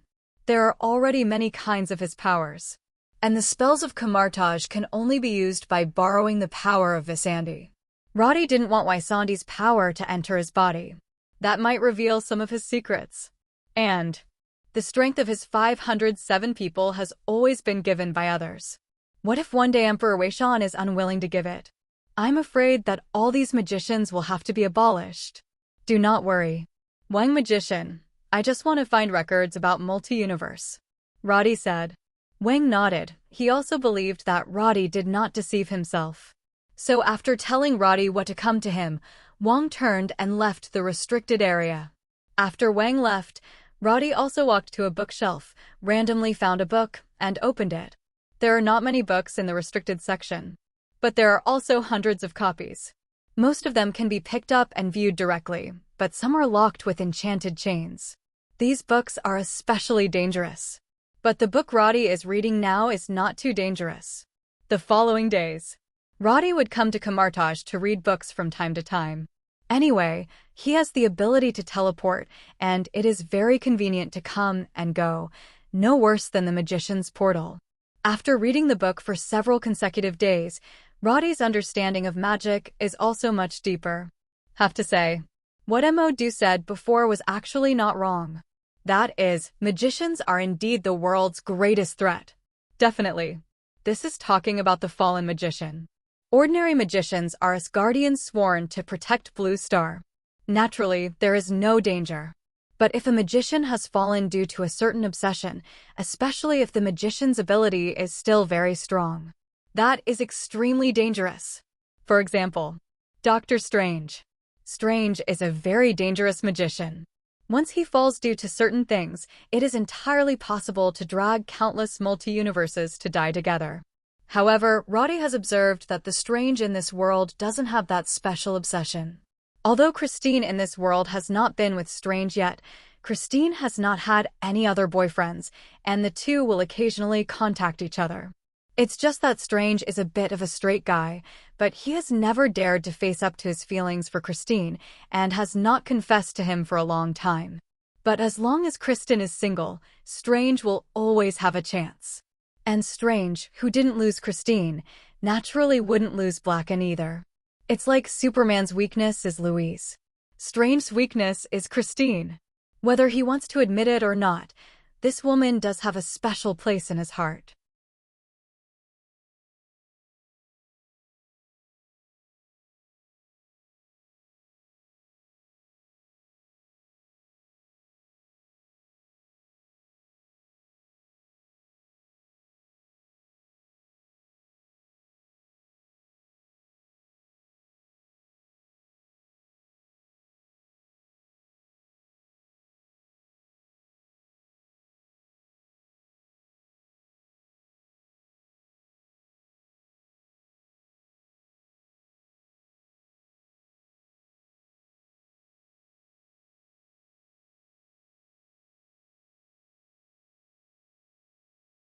While Roddy was reading in Kamartaj, nothing major happened outside. Except for the superheroes in Liberty City, who are still in the newspapers from time to time. The Avengers make the international news once or twice a month. It doesn't seem to be a big deal. Gwen and Daisy have been teaming up to fight crime together. Their main business scope is several districts of Liberty City. Most of the time it's on the Manhattan side. Occasional trips to Brooklyn and the Bronx area. As for Queens, that's the territory of Spider-Man, and little Spider-Man works harder than anyone else. Like Gwen and Daisy, it is basically 3 days of fishing and 2 days of drying the net. Only when I have time and nothing else will I go out and play the role of their superhero. Not like Peter. Playing Spider-Man for at least 9 hours a day, he's been seen in every corner of Queens. The title of good neighbor in Liberty City has long been known by everyone. Peter is also very happy to be loved by everyone. Although some Black fans appear on the internet from time to time, Peter basically regards the remarks of these Black fans as a spur to himself. Watching those Black fans eventually become his loyal fans is the happiest thing for Peter, although rarely happens. In addition, during this period of time in Liberty City, there was also an upsurge of learning superhero. Some ordinary people, or people with some kung fu, also used their own hero battlesuits and began to take to the streets to patrol. Although these street heroes may not really fight crime. However, they often patrol the streets or the communities they live in, which has brought about a lot of changes in the surrounding environment. In short, there are many benefits. Definitely, there are occasional news that some street heroes were injured and hospitalized by criminals, or simply died on the street. But that doesn't seem to stop people's enthusiasm. Blink of an eye. Half a year passed quickly. In the past 6 months, the street hero boom in Liberty City has gradually passed. 1 or 2 months ago, we could often see those street heroes in strange costumes patrolling everywhere on the streets, but in the past 2 months, we have seen less and less such figures. On the contrary, Spider-Man still does not forget the original intention and always implements his character design as a good neighbor in Liberty City and travels to the guest place in Queens every day. However, the emergence of superheroes did not seem to make the world a better place. On the contrary, people in many places around the world are still living in dire straits. The military jurisdiction of the United States is expanding day by day. People in some third world countries are suffering, but no one comes to save them. At this time, the superheroes who were admired and supported by countless people seemed to have disappeared. War, plunder, sanctions. It seems that the suffering caused by the United States will never pass. Internationally, more and more people questioning the existence of superheroes, or Avengers, have gradually overshadowed Xing Jin's praise of the Avengers. The wind direction seems to have changed 180 degrees in just half a year. Avengers began to usher in a wave of serious boycott upsurge. Mass demonstrations have taken place in many countries to protest against the destruction caused by the actions of the Avengers in their countries. Some wounded sat in wheelchairs, vomited bitterness in front of the camera lens, and scolded the injuries caused by the actions of the Avengers. For a time, the Avengers seemed to feel like a rat crossing the street. But in the United States, the Avengers are still popular. It's just these voices from the outside world that made some interested people start to write articles.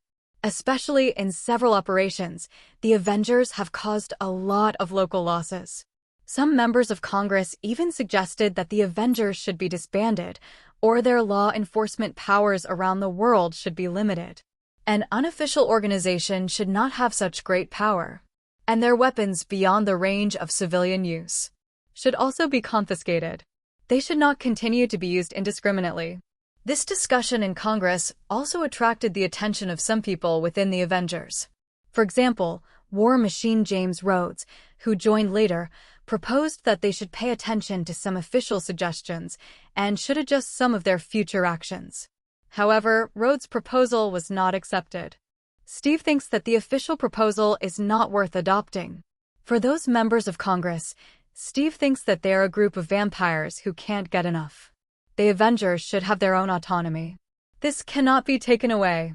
To this end, the two had a quarrel in the base, and it was Tony who stood up and took Rhodes away in the end, so the quarrel was not upgraded.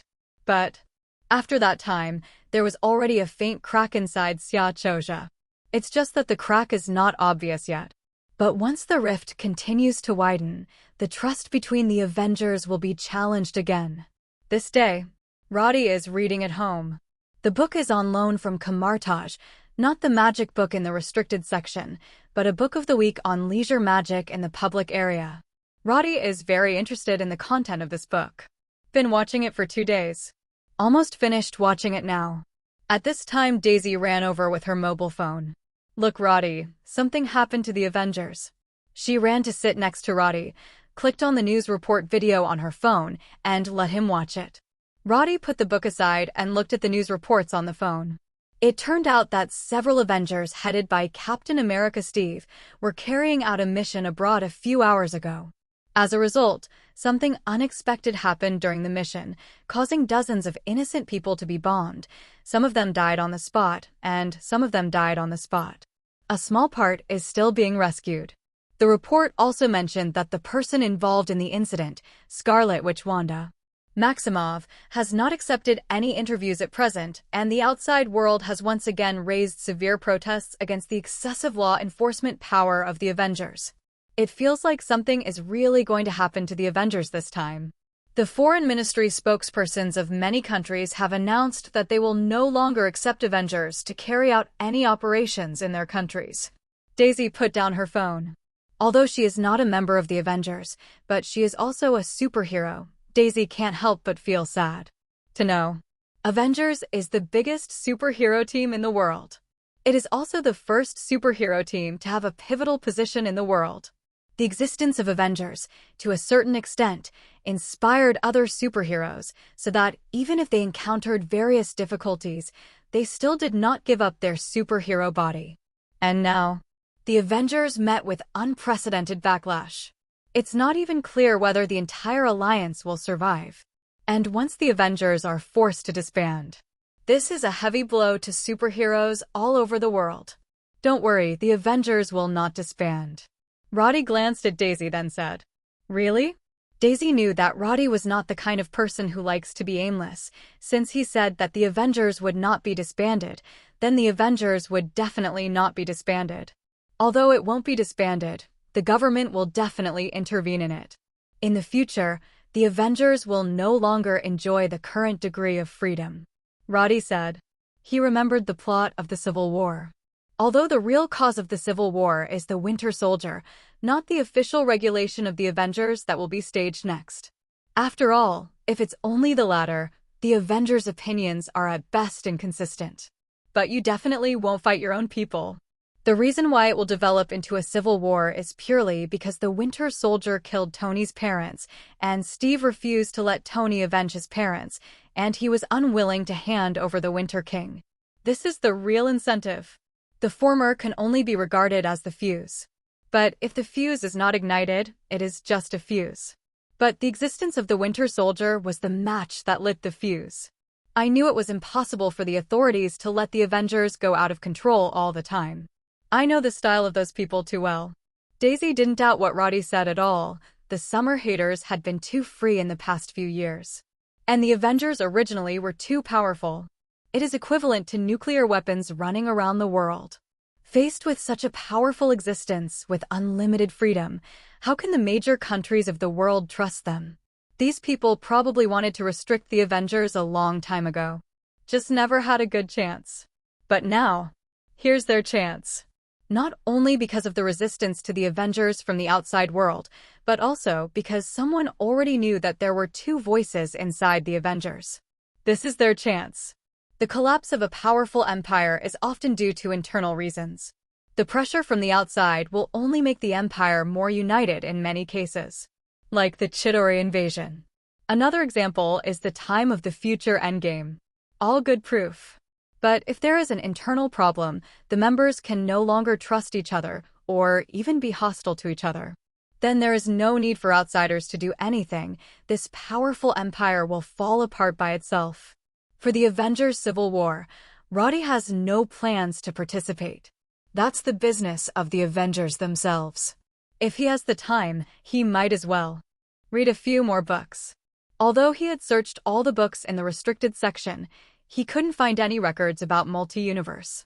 But in one of the books, he saw a record about the Dark God book. It mentioned that there are some related spell records for multi-universe in the Dark God book. But Roddy doesn't have the Dark God book either. Moreover, that thing is what the big Mephistosid horn left on the blue star, and he used it to select believers. To be honest, Roddy really didn't dare to touch that thing, for fear of being targeted by Sidhorn. Then there will be big trouble. And failing to find a way to travel through the multi-universe and Kamartaj's collection, Roddy could only settle for the next best thing. I am going to see if I can check in through the system in the next few years, and see if I can win a related variant ability. Or he can take the initiative to find someone from TVA. Didn't he see people from TVA in the past clips that Ancient One magician played to him before? There is also a female Loki among them. Where there is Loki, no matter male or female, humanoid or not, there will always be a lot of troubles. I believe TVA will be very busy and chaotic for a long time to come. Maybe Roddy can mess around with a TVA timeline travel device. Although the timeline does not represent a multi-universe. After all, each timeline is a branch of the current universe, but the source remains the same. And what Roddy wants is a multi-universe that is truly different from the current universe from the source. Essentially, there is a difference. But if you can travel through the timeline, maybe you can use it to find a way to travel through the multi-universe and other timelines? After all, it is a possibility, isn't it? Roddy thought that if he couldn't draw this kind of ability in 2 years, he could try this method. But not yet. The time is too early, and there is still a long time before the Great Destruction more than 10 years later. Roddy didn't want to face off with T of VA and King the Conqueror so early on. After 7 o'clock in the evening, Roddy had just dropped Gwen home and was about to drive back.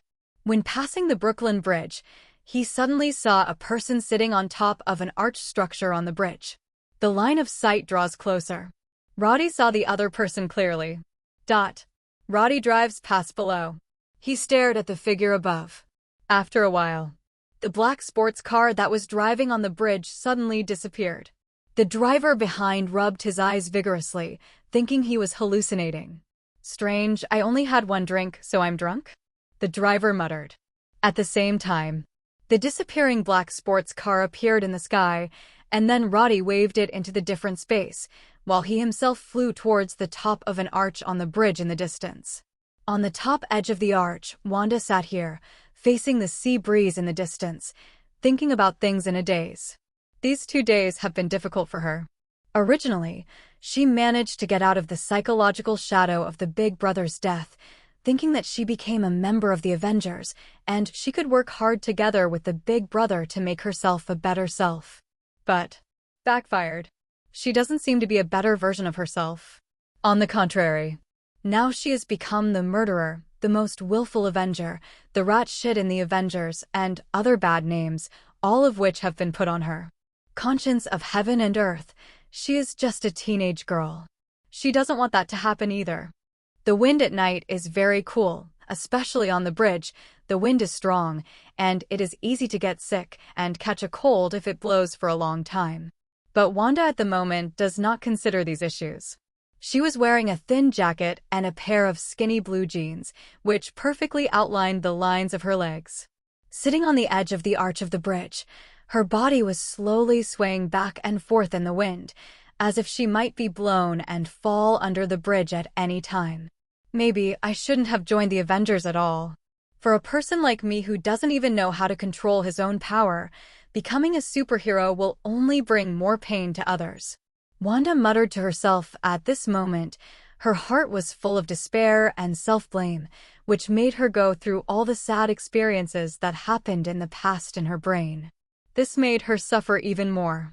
The whole person even bent down and hugged his head, sobbing one after another, buried his face in his arms. Tears dripped down the bridge and was run over by a speeding car smash. At this time, if you're sad, it's best not to be alone. It just makes you recall more painful experiences. This is my experience. A voice suddenly came from behind Wanda. She looked back in surprise. He found that there was an extra person standing there behind him at some point. Excuse me, are you?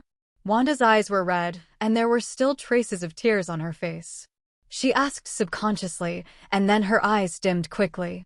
I, a passerby, accidentally saw a little princess crying silently here, so I couldn't bear to come and see it.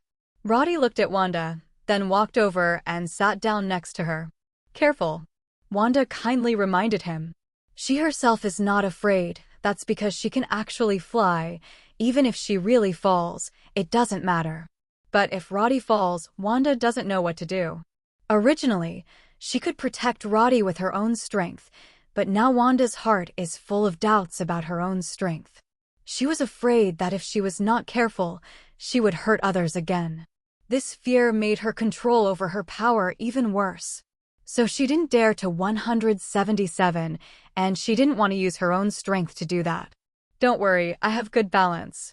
Roddy turned to Wanda with a slight smile and said, "Your name is Wanda, right?" Wanda nodded, looked sadly at the endless traffic under the bridge, and said silently, "Now they call me the witch who brought misfortune. Maybe this name is more suitable." Unfortunate. Roddy looked towards the bay in the distance. Unfortunate things are happening around everyone, and if the survivors who survived all meant those who brought misfortune, that would be bad enough. but I hurt them. Wanda looked at her hands. The small and white hands seemed to be stained and lost a layer of color in her eyes, as well as the color of her original power. Wanda even wondered, could that be a curse? A curse that makes her unlucky, but also brings misfortune to others? No one will not hurt people, let alone your starting point is to save people, isn't it? Roddy looked at her and his eyes fell on Wanda's hands. In his eyes, those hands were not bloody, but beautiful. They were hands worth caring for. So you're trying to comfort me? Wanda turned to look at Roddy. She didn't know him, but he suddenly appeared and expressed his kindness, which is exactly what Wanda needs now.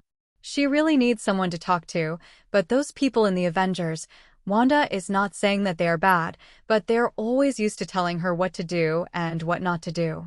In Wanda's eyes, those people are more like her elders, instead of friends. After all, in the entire Avengers, Wang Tian was the youngest. When she joined the Avengers last year, she was actually underage. Also this year, just turned 18 years old. Besides her, even the youngest Jessica is already 28. A full 10 years older than her. Definitely. Vision is only 1.5 years old if counting his real birth age. Smaller. But in fact it is not. Wanda has the best relationship with Jessica in the Avengers, maybe because they are both women.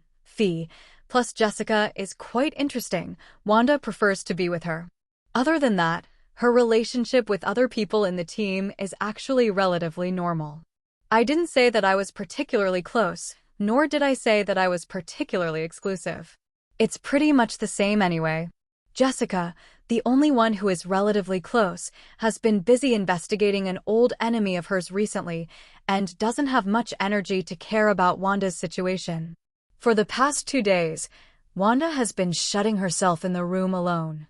She thought a lot and even thought about leaving the Avengers, finding a place where no one knew her and dying. But in the end, she still couldn't bear to leave this big family. Maybe Wanda herself didn't realize that Avengers is already a place of spiritual haven for her. She is unaccompanied in this world. Parents are already dead. The only big brother also sacrificed last year to save lives. Now there is only Wanda left, living alone in this world. She desperately needs the feeling of having friends and family. Avengers, on the other hand, gave her a sense of home. Even if it's just a substitute. But it's better than nothing, isn't it? Wanda cherishes all this very much, and she doesn't want to lose the little bit of happiness that was hard-won. But now, reality pushed her to the brink. She had to make a choice. How much pain does a person need to go through before he can leave this world? Questions like this always pop up in Wanda's mind these days. Her whole being was pessimistic. Any thought is negative. In this mood, she found that she could no longer lock herself in the room alone, and she felt that if she continued like that, she would be driven crazy. So she ran out. Going to go outside to relax may make her situation better. But when she came outside, Wanda found that she was so out of place with everything around her. The laughter of those around her never seemed to have anything to do with her. This makes Wanda want to escape even more. So she went around and came to the Brooklyn Bridge, sitting on it alone in a daze. Just then, she meets Roddy, a stranger who he doesn't know, but who cares about him. Comfort you. Roddy shook his head. No, I just thought you might need someone to chat with you for a while, and I happen to have nothing to do right now. Aren't you afraid of me? Wanda looked at him and said, I am the witch who will hurt others if I am not careful. They all say that I am a symbol of misfortune and a sign of bad luck. Aren't you afraid that bad luck will come to you? Hearing this, Roddy laughed. In fact, my luck has never been very good. The last 1 or 2 months can be regarded as my unlucky time, so I think no matter how bad it is, how bad can it be? Roddy said, as for hurting me? Sorry, I think that might be more difficult. You sure? Wisps of crimson energy rose from Wanda's fingertips. Is this your ability? Roddy looked at the energy on Wanda's fingertips. He didn't know what kind of power it was. Is it magic? Or super ability? Or some kind of special power? Sometimes I'd rather not have it. Wanda put away the energy in her hand and said, Why? Roddy said, having ability is better than not having ability. Look at the people below. They are all ordinary people, working hard every day for a few taels of silver. They even have to face difficulties and humiliation from their superiors. Do you think they are happy? Wanda shook her head. It's making things difficult and humiliating. Who would be happy? Yeah, no one likes this kind of life. That's why so many people worship or even hate superheroes, because they want to be like that. Roddy nodded. Why do you hate them when you want to become them? Wanda didn't understand and asked. Because they can't get it. Roddy said with a smile, humans are very complicated creatures. There are few pure evils and pure goodness in this world. Human beings are inherently contradictory, and everyone has double standards. One standard for oneself, another standard for others. They will accuse those superheroes of accidentally destroying buildings while saving the world, threatening the safety of people's property. But if they become superheroes themselves, maybe they are not willing to risk their lives to save the world. I already have such power, why can't I enjoy a better life? Many people have such thoughts, but they don't want others to have such thoughts. Enjoy, I'm fine by myself. Others just immediately go to be the superhero who saves the world. Definitely when you do something wrong, they will immediately jump out and point at your nose and scold you. Why can't you be perfect? But in this world, who can truly be perfect? Why are you so demanding that even Shindu can't do things that superheroes can do? So, being a superhero is very tiring and a test of one's willpower. Because if you don't have enough willpower, your ideas will easily be blocked by the outside world. Looking at the dark sky in the distance, Roddy said these words in a relaxed tone. Wanda on the side listened carefully, and she felt that what Roddy said made sense.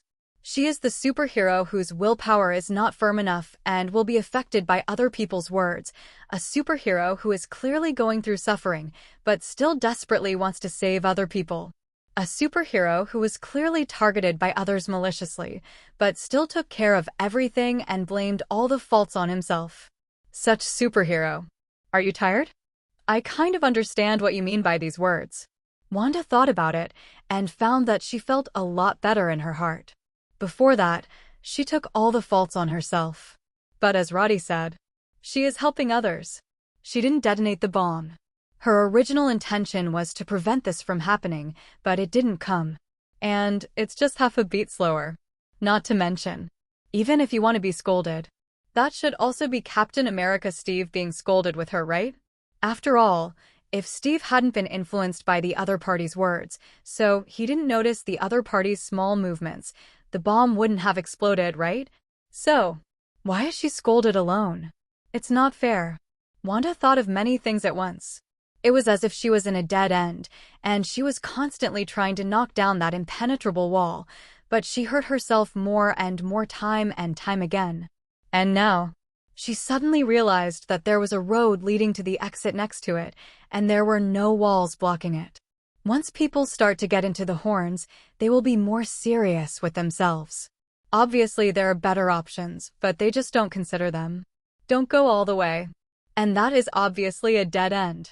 Thank you, Mr. Stranger. Wanda is sincerely grateful to Roddy for enlightening her. If it wasn't for him, I would still be stuck in a dead end and unable to get out. You're welcome, by the way, my name is Roddy. Roddy said with a smile. Yes, Mr. Roddy the Stranger. Wanda laughed and said, That's right. That's right, you look so pretty when you smile. Why do you have to cry?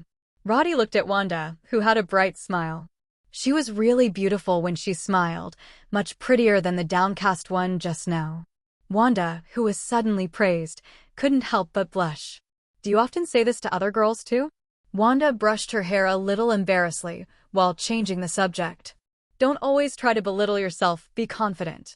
Roddy looked at Wanda and said, You are beautiful and deserve to be admired by everyone. State the facts. Hearing this, Wanda was even more embarrassed. This made her blush even more than the compliment just now. Am I that good? Wanda couldn't help but ask herself.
Are you in a hurry to go back?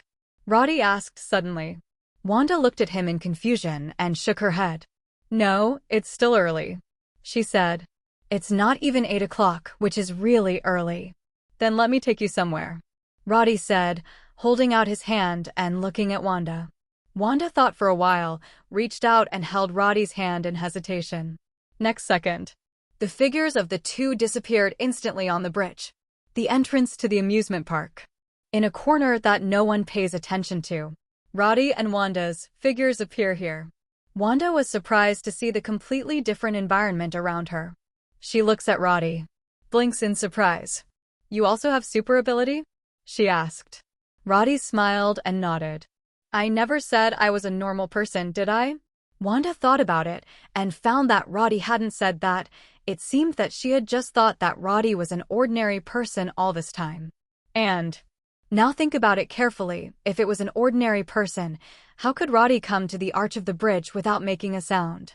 It was not until he spoke, which aroused Tion's idea. All this should have been easy to see through. But at that time, Wanda's mind was not on this at all, so naturally she didn't think about it. So your ability is teleportation? Wanda asked curiously. One of them, Roddy emphasized. Do you have other abilities? Wanda looked at him in surprise. It's like discovering a new continent. There is no rule that a person can only have one kind of ability? Roddy shrugged. All right. It's true that there is no such regulation, but isn't this normal practice? If only everyone had a lot of abilities. That's not normal, is it? But knowing that Roddy is not an ordinary person, Wanda found herself getting closer to him. After all, there is still a barrier between super ability users and ordinary people. Even if what Roddy said before did enlighten Wanda and let her walk out of a dead end in her thinking. But if Roddy is just a normal person, then Wanda is more of a gesture of gratitude. And now, Wanda feels like she has an extra good friend. Very happy. Sincerely happy. Is this an amusement park? It was only then that Wanda noticed that the two had come to the gate of an amusement park. Yeah, wanna play? Roddy asked her with a smile. Wanda thought for a while, and there was a hint of longing in her eyes. For Wanda, who suffered from the murder of her parents in her childhood, she has never been to any amusement park. But occasionally, when she sees children who come to the amusement park with their parents, or see such pictures shown on TV, Wanda will always be particularly envious in her heart. But in the past, hatred made her dare not relax for a moment. Until her big brother dies, she joins the Avengers. After going through this series, Wanda seems to have forgotten her childhood dream. But now, seeing the amusement park in front of me, plus Roddy's invitation, Wanda found that she was so eager. Well, I want to play. Wanda didn't suppress her emotions anymore. She nodded emphatically and gave Roddy an affirmative answer. Take it away. Roddy pulled Wanda forward. At this time, Wanda suddenly found that the two of them were holding each other's hands. She didn't notice it just now. This feeling. Is it peace of mind? Wanda looked at Roddy, who was walking in front, and suddenly smiled happily. The two bought 2 tickets at the ticket window, and then walked into the amusement park hand in hand. I want to play that. As soon as Wanda entered the door, she saw the roller coaster in the distance, and immediately pointed and shouted. Okay, let's go play that. Roddy nodded and pulled Wanda towards the roller coaster. On the way, the two of them passed by some shops selling snacks, so they bought 2 cotton candy, each holding one in their hands. It's so sweet. Wanda's smiling eyes were curved into crescents. This may be the first time she has laughed so happily since her parents died. When he got to the front of the roller coaster, Roddy found that the line here was very long, and it seemed that they would not be able to get their turn in less than an hour. A lot of people. Wanda was a little surprised that so many people came to play in the amusement park on this big night. Correct? Wanda suddenly remembered that she didn't seem to see any buildings like Liberty City in the distance. So where the hell is this? Wanda turned to Roddy and asked the question. Here, it's Disney in Orlando, Roddy said. It turns out that it is no longer in Liberty City. Wanda realized instantly. No wonder she felt that the city in the distance didn't look like Liberty City at all. But she has never been to Orlando, so she is not familiar with it. As for Disney, Then I haven't been there before.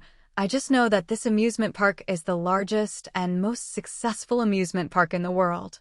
No wonder there are so many people tonight. Let's go there. Roddy gave Wanda a hand, and then used a little psychic ability to make the people around ignore their existence, and then went straight to the front. This is an ability that Roddy has signed in for the past 6 months. Psychic Illusion. LV4, Alpha Level. 1,600 times Strengthening. This is also one of the 2 Alpha-level mutant abilities that Roddy has only signed in to obtain in the past 6 months. The other is Super Self-Healing. Ability from Mutant Deadpool. Just another Deadpool, not the one that got the Cyclops last time. Both abilities have been developed to level 4 by Roddy, so the effect is not bad. Coupled with the fact that the strengthening multiple of the Psychic Phantom reached an unprecedented 1,600 times, Roddy's psychic power was unprecedentedly huge. However, the ability of Psychic Illusion is different from the mind control of Professor X. It can only create some illusions on the target's spiritual level to confuse the other party. No matter how strong Roddy's spiritual power is, at most it can confuse stronger targets and expand its range. In essence, it is still creating illusions, not controlling them. Definitely. If the illusion is created well, it can also have a control-like effect. For details, you can refer to Eisen's flower in the mirror and moon in water.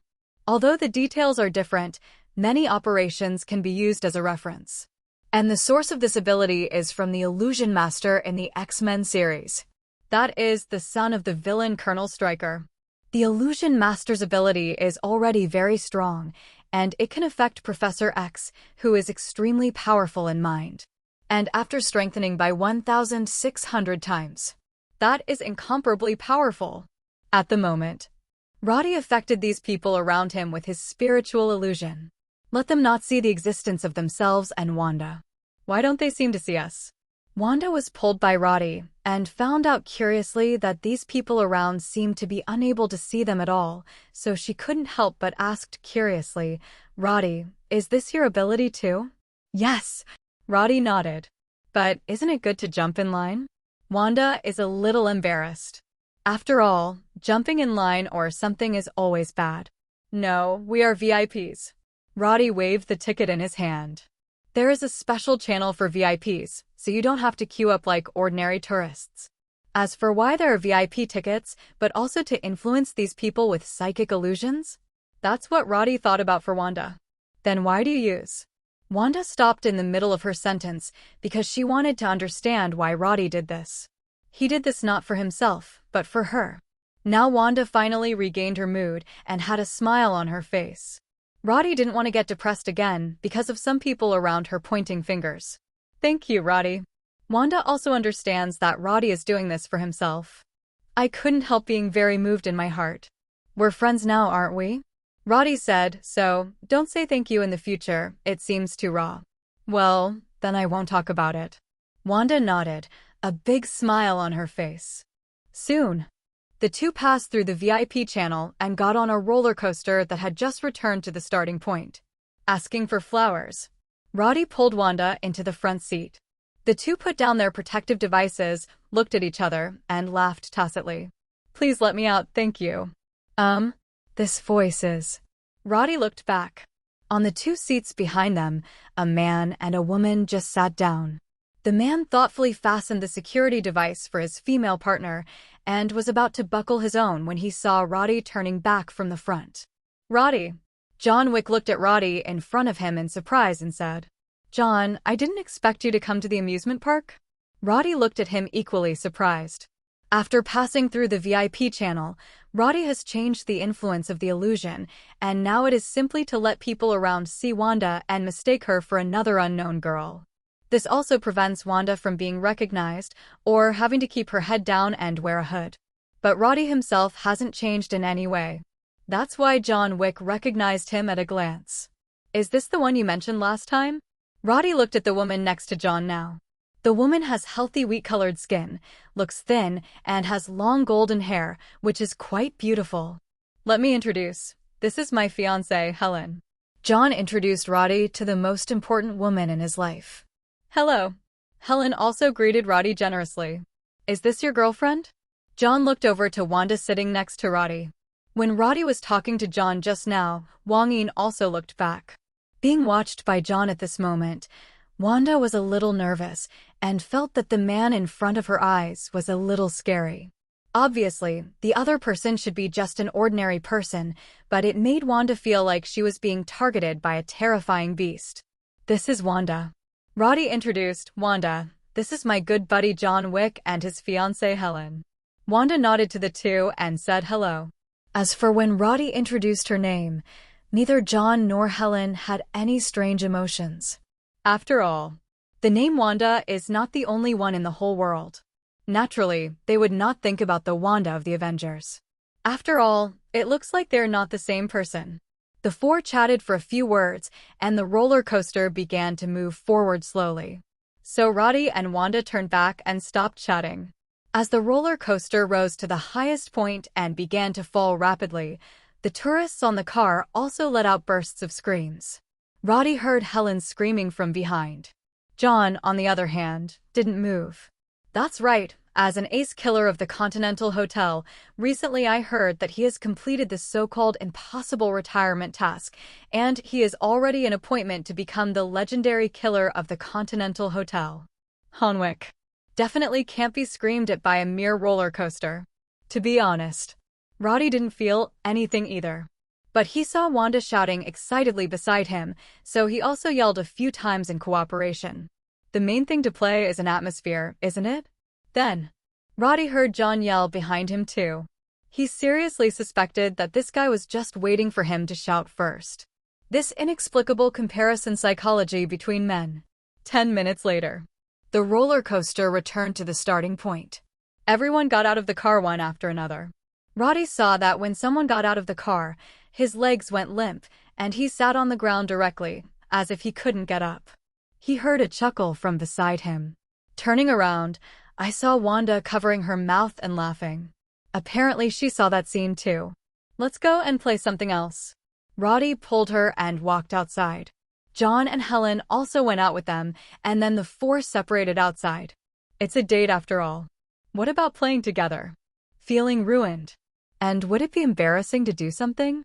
So I simply separated first, and when the fun is almost done, we will have some supper together at that time. After being separated from John Wick and the others, Roddy continued to take Wanda to play various rides in the playground. They went on the carousel. Also took a pirate ship. They went to take pictures with cartoon characters. Also went on a haunted house adventure. They had eaten turkey legs that were not very good in restaurants. Also watched the beautiful fireworks show in front of the castle. Wait until after 9 o'clock. The amusement park is about to close. Roddy took Wanda on the last round of the Ferris wheel. On the Ferris wheel, Wanda happily took out her mobile phone and took many photos of the two of them together. In the photo, both of them are smiling happily. No worries. Soon. Tourists leave one after another. Roddy and Wanda also returned to the gate of the amusement park. How was it? Did you have fun? Roddy asked Wanda with a smile. Well, super happy. Wanda has never smiled so purely like tonight, like a carefree little girl, letting go of her original troubles and grief, and completely releasing the innocence deep in her heart. She swore that she would remember everything about tonight.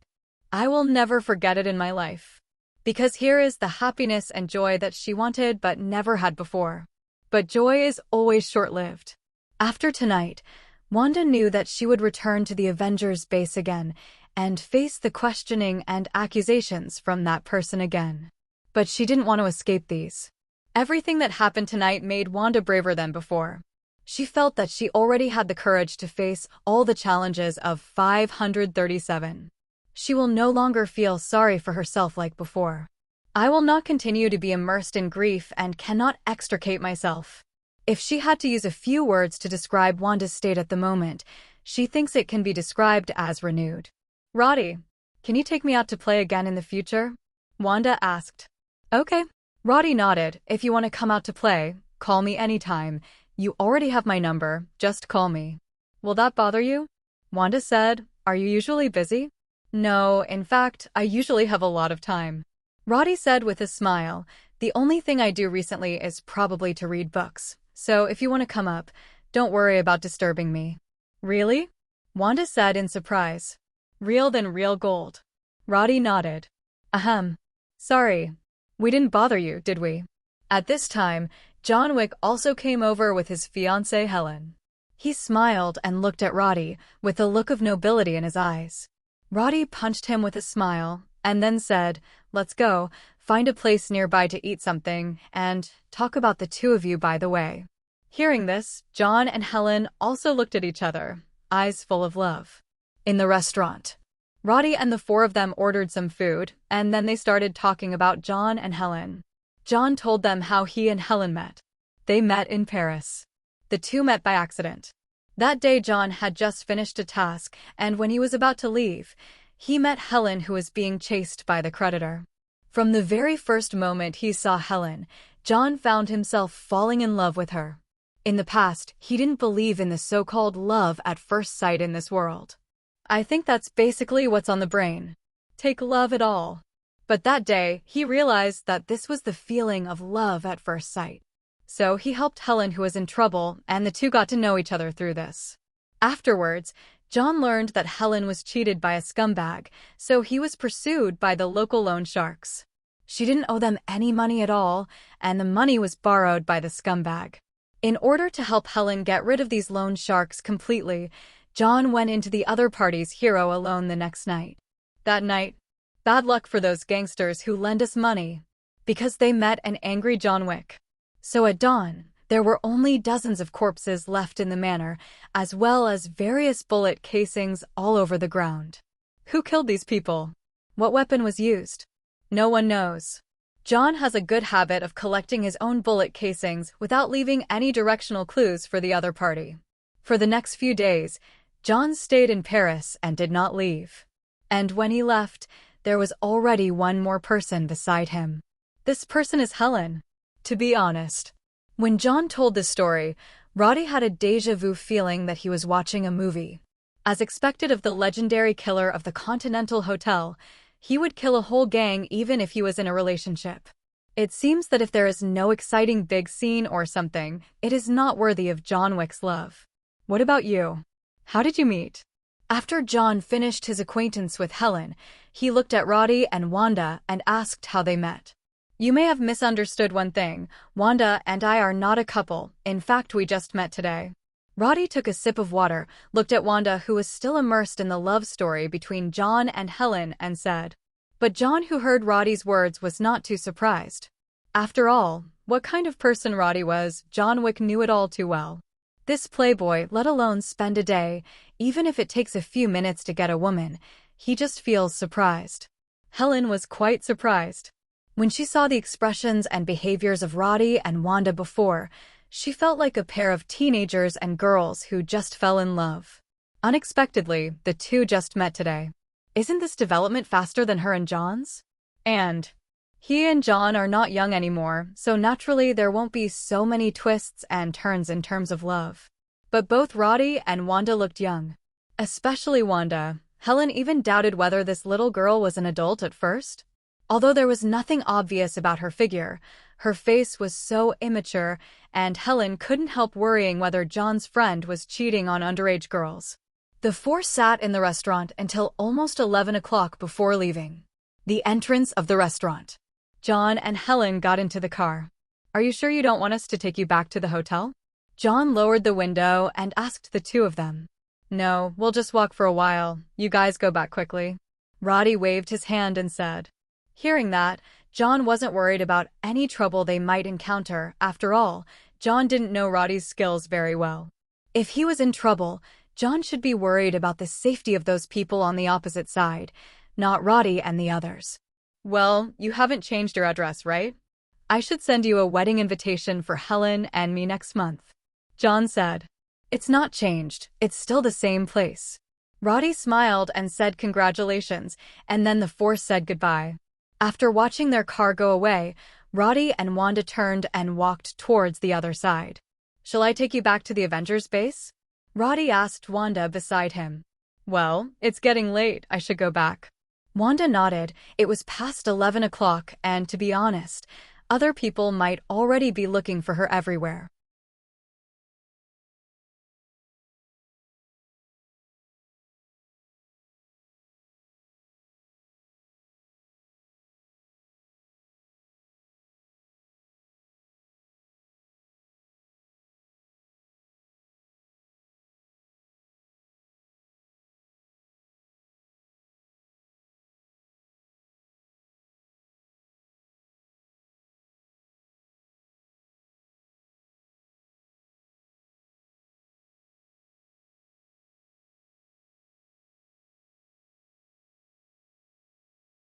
After all, she hasn't been in a good state these 2 days.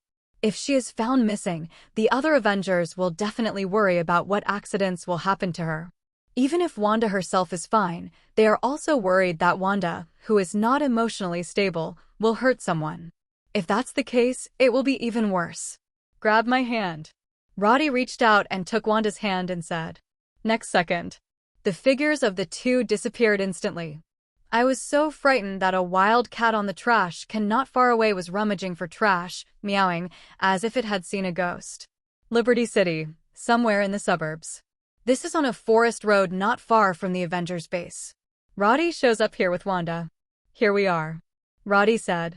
Roddy, are you free tomorrow? Wanda let go of her hand and asked. I'm free, what's the matter? Roddy looked at Wanda. Let me treat you to a meal.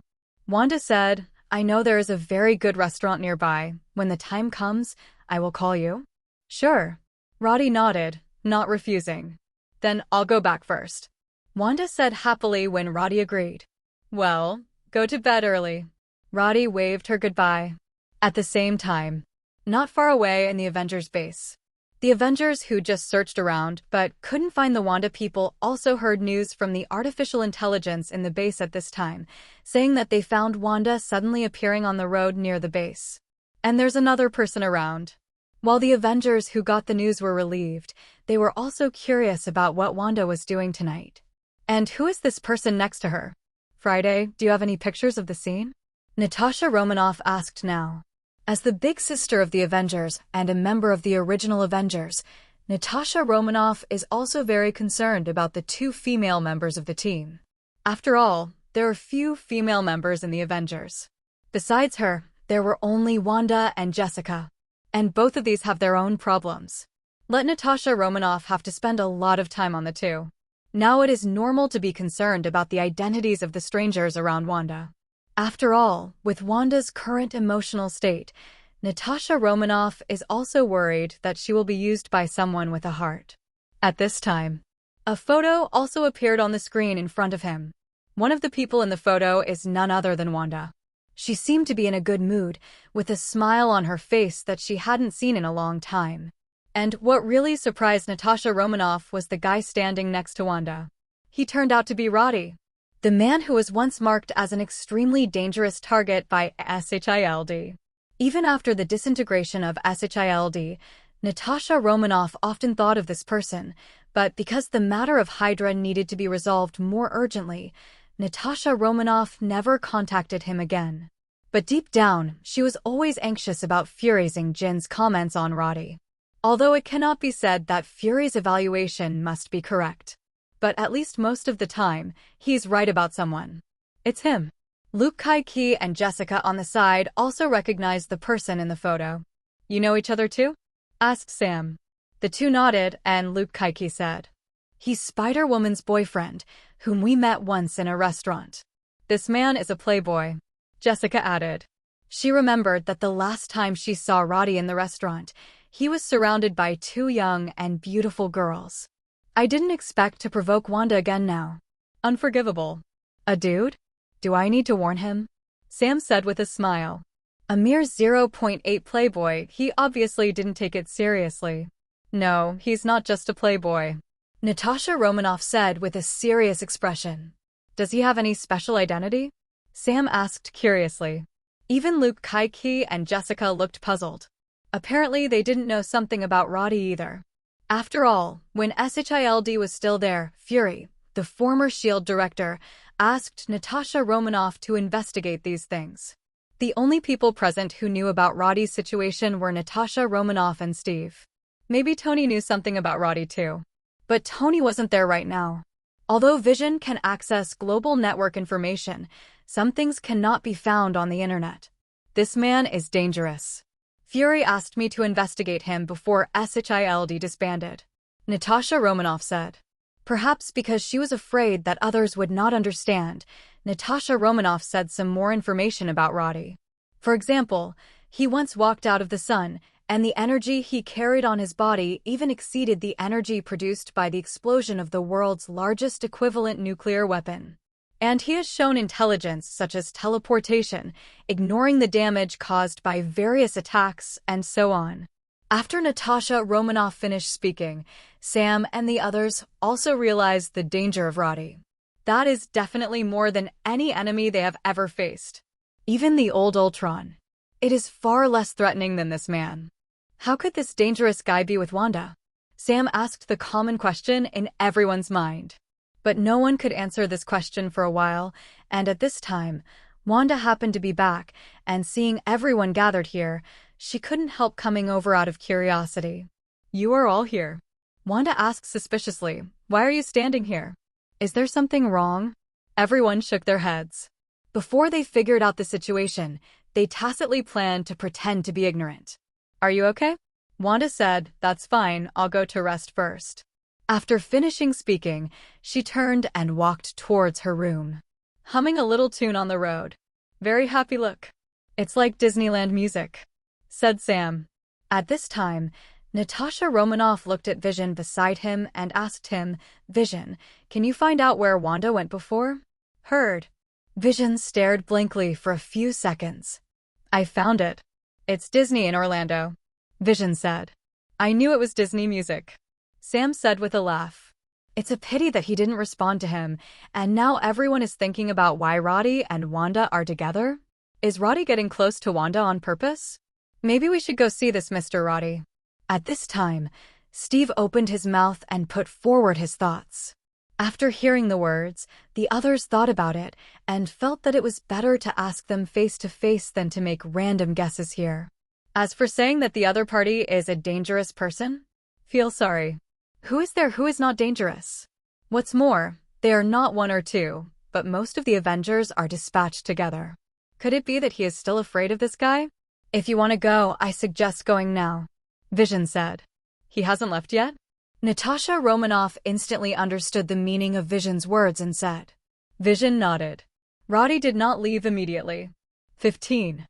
After seeing off Wanda, he walked around the neighborhood and looked at the famous The Avengers base from a distance. Also in a few years, here you will encounter Thanos' artillery bombardment. Finally turned into a scorched earth. And this is also the final battleground of the final battle. It was also here that Tony made that crucial snap of his fingers, successfully wiped out Thanos and his men and saved the universe. But Roddy kept thinking, what did Doctor Strange's last gesture mean? The only chance? Is it possible that he actually meant something else? Like Captain Marvel is up there, give her the gem? Or grab a gem and run? But obviously no one can answer this question, Roddy. Even Doctor Strange as the person involved, it is impossible to know the answer at this moment. So, he could only make wild guesses on his own. Roddy was walking here when suddenly a red figure descended from the sky and slowly hovered in front of him. Subsequently, several figures arrived one after another, faintly intending to surround him. Roddy watched them curiously. Avengers, what do you mean? Asked Roddy. Don't get me wrong, Mr. Luo. Natasha Romanoff stepped forward and said, we just want to consult with you about something, and there is no malice. Is it? Roddy looked at them, laughed and said, it's hard to convince me that you look like this. Sorry about that, but we need you to answer a few questions. Sam clasped his arms and said coolly. Roddy looked at him. Sorry, it's too dark, I didn't see you just now, so is there someone here? When Sam heard this, his face darkened instantly. Not only him, but even Luke Kaiki, who stood innocently lying on the other side of the gun, had a dark face and clenched his fists without saying a word. Obviously, Roddy's racist joke made them two black people very upset. Others didn't react as much as they did. But as people from the United States, they obviously don't like this kind of joke. Mr. Roddy, please don't make such nasty jokes. Steve directly expressed his dissatisfaction. Racial discrimination, especially discrimination against blacks, is a very bad and serious problem in the United States. Is it bad? Roddy said. Is it possible that you are actually too sensitive? Mr. Roddy, we're not going to discuss this right now. Natasha Romanoff said, also looking at Steve and the others. I don't mean they don't want to discuss other things. For Roddy's bad attitude, Natasha Romanoff can actually understand. After all, when they came, they looked like they were not kind. Take what she knows about Roddy. It is normal for the other party to respond to their worst attitude. Then tell me, what do you want to discuss with me? Roddy put on a, you hurry up and say it look. It's about Wanda. Natasha Romanoff said, before we saw that Wanda came back with you, Mr. Roddy, I don't know, right? Yes, indeed it is. Roddy nodded, acknowledging. There is nothing to hide. As far as I know, Mr. Roddy, you already have a girlfriend, right? Natasha Romanoff looked at him and suddenly said with a serious tone, Mr. Roddy, if you just want to have fun, I can introduce you to some very nice girls. They are different from Wanda, but they should meet your requirements, Mr. Roddy. Please. You think I came back with Wanda just because I want to pursue her? Roddy sneered, shook his head and said, superficial. You are too superficial. This is the awakening of the Avengers? I thought your ideological realm would be a little higher, but the result is all vulgar ideas. You guys let me down. This. Didn't we come here to question this guy? Why does it seem like he is teaching us a lesson now? Mr. Roddy. At this time, Vision suddenly said, as far as I know, many of your hobbies are very vulgar, so if we think about it from your own perspective, it will inevitably develop in this direction. What do you think? Fuck. Sam and the others looked at Vision in surprise. Having known Vision for so long, it was the first time they heard Vision speak to someone. And it's so reasonable, so sharp. Is this really the Vision they knew in the past? To be honest, you shouldn't be considered human, right? Roddy didn't get angry because of Vision's words. He just looked at him and asked, you know, people are very complicated. Human thinking is never static. Definitely. As an artificial intelligence, it is difficult for me to explain this aspect to you, and I don't expect you to understand it. After all, a machine is always a machine, and it is impossible to completely replace the existence of human beings. What do you think? Roddy asked Vision back. And Vision was silent for a moment, then nodded and said, Sir, you are right. I cannot accurately judge the complex emotions of human beings. Forgive me for being arbitrary before. It's okay, I forgive you, Roddy said with a smile. 1. The others looked at Vision, who had finished the conversation, and suddenly started apologizing. No, didn't you just piss people off very sharply? How could you apologize in the blink of an eye? Really? Artificial intelligence is still unreliable. Vision, leave it to me here, okay? Natasha Romanoff took a deep breath, looked at Vision and said. Vision looked puzzled at Natasha Romanoff, who seemed a little angry, not understanding what he did wrong. But obedience is also one of his great strengths. So he nodded and drifted aside without speaking. Turning around, Natasha Romanoff looked at Roddy and continued, Okay, Mr. Roddy. I admit, we may have misunderstood your idea, but can you guarantee that you don't have that kind of idea about Wanda? As a woman and also a female agent who specializes in tricks. Natasha Romanoff knows these men all too well. And Roddy in front of him is a typical type of man. It's a bit like Stark before the change. A full playboy one. For someone like this, Natasha Romanoff couldn't believe that he just wanted to be friends with Wanda. Even when Roddy refuted Vision, he directly apologized to him for everything Vision said. But like Roddy himself said, Vision is not human. He cannot understand the complex thoughts of human beings. That's why he was surrounded by Roddy with a few words, and even apologized to Roddy in turn. Makes people very speechless. But Natasha Romanoff is not Vision. She doesn't believe Roddy's nonsense at all. If I say no, I'm taking you for a fool, Roddy said. Then he nodded. That's right, I do have thoughts about Wanda. As a normal man, you have to admit, when facing an outstanding girl like Wanda, it's hard for me not to think about that. But what's the problem? Asked Roddy. There is a problem, definitely there is a problem. Natasha Romanoff said, Wanda is a good girl. She has had too much misfortune around her, so whether as a friend or a teammate, I can't watch someone hurt her again. Sorry. You are talking about someone, are you referring to me? Roddy interrupted Natasha Romanoff and asked her. Yes, it's you. Natasha Romanoff said bluntly, before you also admitted that you already have a girlfriend. If this is the case, why do you want to provoke Wanda again? She's a simple girl, so she's not suitable for someone like you. Natasha Romanoff's tone was severe. At this moment, she seemed to be a sister who wanted to protect her sister from the scumbag. Even if she is very clear, the waist D in front of her has the experience to easily crush her to death with one hand. But she still has to say these words. 137. Wanda is not suitable. Could it be that you are more suitable? Roddy laughed. Enough, I've had enough of your self-righteousness. Jessica spoke loudly, while clenching her fists and moving forward. Get off, Wanda. Don't make us say it a second time. She warned sternly. You're quite direct. Roddy looked at her, smiled, and said, compared to this Ms. Natasha Romanoff's beating around the bush, I appreciate you more. However, I would like to know, in what capacity are you speaking these words? Wanda's teammate? Or friend? We're her family. Jessica raged. So that's how it is. Roddy nodded. Then you so-called family members, when Wanda was criticized by the outside world, where were you?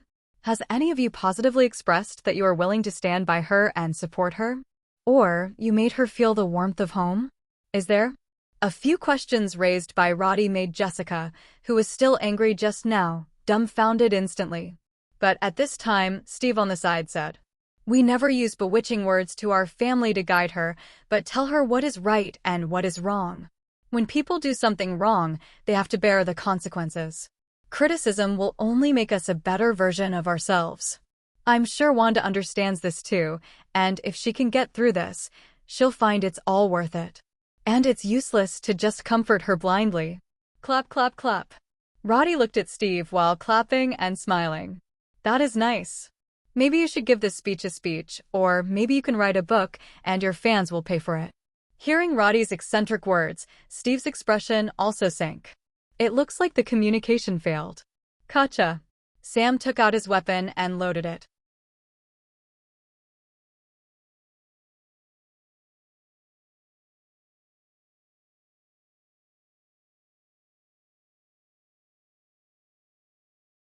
Captain, there is nothing to talk to him about. Your reasoning is useless to him, said Sam. Okay. Steve nodded helplessly, picked up his shield and put on a fighting posture and said, it seems that there can only be one fight. Whoever wins depends on whoever wins. That's right, Roddy said with a smile. Did the Avengers rely on your mouth to save the world? No. It depends on your fists. I can't take it anymore. As Sam said, a round of bullets shot out in an instant. This guy is too arrogant. He doesn't take our Avengers seriously. It hit Roddy softly. Not only did it not hurt him, but it was a bit too much if he didn't even damage his clothes. Sam looked annoyed. It felt like my attack was all about tickling Roddy. In fact, it's not even a tickle through the clothes. Sam, stand back. Luke Kaiki yelled loudly, and the next second he jumped up, and in an instant, he split his legs with a heavy force and slammed Roddy's head heavily. Although it can absorb kinetic energy, Roddy doesn't want to be kicked in the head. So he raised his hand to block it.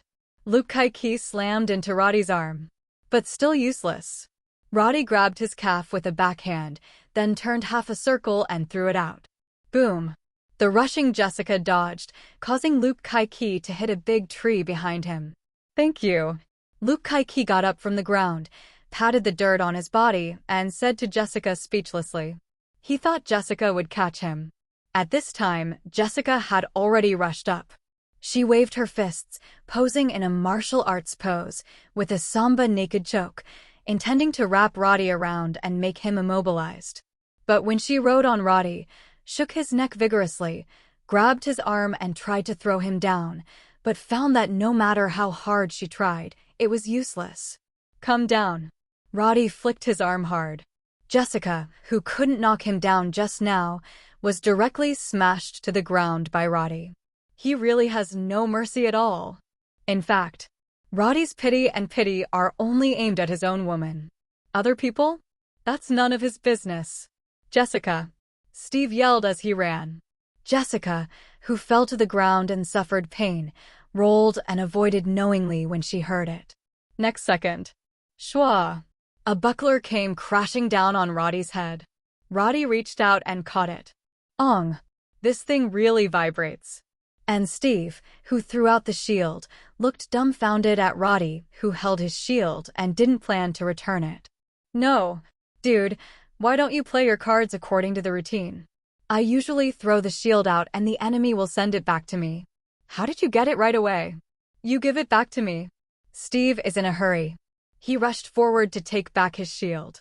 But Roddy turned around and grabbed the back of his neck and then smashed down. There was a muffled bang. Steve passed out straight away. Roddy clapped his hands and stood up. He looked at Luke, Kaiki, and Jessica, who were rushing up again, and was about to play with them, when suddenly the charged attack of Lon Ku from the rear landed on him. The crackling lightning was absorbed by Roddy. He reached over and yanked the cable off his body, then looked over at Natasha Romanoff, who was holding a strange weapon. Sneak attack, as expected of you. Roddy gave her a thumbs up. The timing is very good, but unfortunately the strength is almost the same. Pay more attention next time, Roddy said. Natasha Romanoff smiled wryly upon hearing this. She felt that she and others seemed a little overconfident. Also underestimated Roddy. 6 Avengers teamed up to besiege a person, but the opponent still has the upper hand? No, that was crushed by the opponent. I'll come. Vision floated in the air and spoke to Natasha Romanoff. Next second, shwa! A yellow beam blasted towards Roddy below. It was an attack from Mind Gem. Roddy stretched out his hand to block it, and the energy was constantly absorbed into his body. At the same time, an attack on the spiritual level also fell on him. If it had been half a year ago, Roddy would have suffered a lot. But now, for Roddy, who has the psychic illusion ability and has developed it to the 4th level, this little psychic attack is really nothing. Even his first spiritual defense was neutralized without being able to break through. Not even Vision's attack? Seeing this scene, Tasha couldn't help but her heart sank. Ruined. Your attack doesn't seem to be working. Roddy smiled slightly and disappeared in the next second. The person who reappeared has already come in front of Vision. He punches Vision. Vision reached out to catch it, but the burst of energy from the fist made Vision back a distance. He looked at his hands. There are no scars on it because Vision's body is made of pure vibranium, which can absorb damage, change shape, and even transform into an anthropomorphic form. Very powerful. Roddy's punch just now just burst out the energy absorbed just now. Not much. So just knocking Vision back and not hurting him. Your attack doesn't seem to be very good either. Vision replied to Roddy. Is it? Then you have to be mentally prepared for the next step. Roddy laughed. In the next second, powerful laser beams were released from his eyes. The red laser beam instantly bombarded Vision's body. But the strange thing is, the attack actually penetrated Vision's body. Like a phantom, he completely ignored Roddy's Cyclops attacks. It's useless. Vision flew over in an instant. Hinata Roddy. The same as you. Roddy ignored Vision's fist. Although it was powerful, it didn't matter to him at all. The two figures fought each other directly in the sky. It's the kind of savage fight where you punch each other and you kick each other. It is a fight that completely ignores defense and has no skills at all. Vision, let me help you. Jessica rushed forward. That's right. She can fly too. It's just that she didn't know it before, but after some internal training from the Avengers, Jessica suddenly discovered that she could fly one day. Although she is not flying fast. But it is indeed much stronger than before. At least it has a share of air supremacy, with the ability to deal with enemies flying in the sky. Let me. Jessica, who rushed to the sky, yelled and punched Roddy on the back. It turned out Roddy didn't care about her at all. He didn't turn around to defend himself or even look at her. Jessica's punch directly on Roddy's back gave him a wave of energy. Although not many, Roddy has transferred all of them to Vision. After all, the two are teammates. Roddy can't take Jessica's stuff, but giving it to Vision is fine. With the addition of Jessica, Vision soon felt that the fists hitting him were much heavier than before, which made Vision very uncomfortable. It's not that such power can hurt him.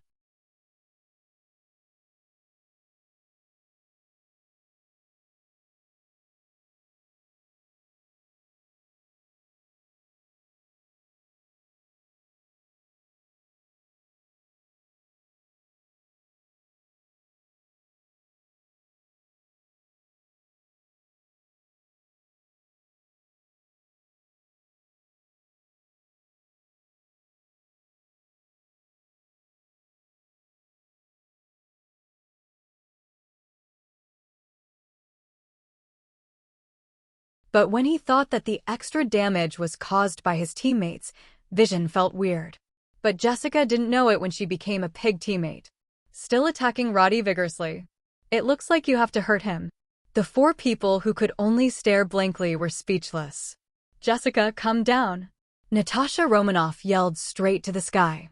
She really couldn't stand it anymore. Do you think Jessica is out of her mind? Couldn't she see that her attack wasn't doing anything and was still causing trouble for Vision? In fact, Jessica definitely can't see it at all. She just doesn't want to be reconciled, imagining that maybe Eddie's H limit for absorbing attacks will be reached soon. Then she will be able to really help. But at this moment, when she heard Natasha Romanoff calling her to go down, although Jessica was not reconciled, she still held her mouth and flew back to the ground obediently. I feel like his absorption limit is about to be reached. After Jessica fell back to the ground, she still said stubbornly. Luke Kaiki on the side couldn't help but twitch the corners of his eyes slightly. Sam rolled his eyes speechlessly. The upper limit is coming soon? But why do I feel that his upper limit has no limit at all? In fact, Roddy's absorption of energy in his body at the moment was less than 1% of his upper limit. It used to be 1% up. But during this period of time, although his energy absorption ability has not been developed to level 5, it has almost reached the peak state of level 4. The upper limit of absorption is several times higher than when it first reached level 4. Therefore, originally there was more than 1% of the energy storage, but it reached 0.5% all of a sudden. As for Jessica trying to reach Roddy's absorption limit with her own attack? Feel sorry. To put it bluntly, I am afraid that I will hit the day when I die. Impossible. Why don't you use the previous move of turning your body into a phantom? Roddy pushed back, asking out of mouth. Unnecessary. Vision rushed up and punched him back. The two fought back and forth, and it seemed that it was difficult to tell the winner from each other. But that movement was a little disturbing. There were sonic booms. Fortunately, there is no one living within several kilometers around here. Not to be complained about. No need? I think it's because you can't switch freely when you do it. Roddy smiled and blasted out a laser beam, which caught Vision by surprise and was instantly blasted several kilometers away. Next second, Vision instantly soared to 15 times the speed of sound.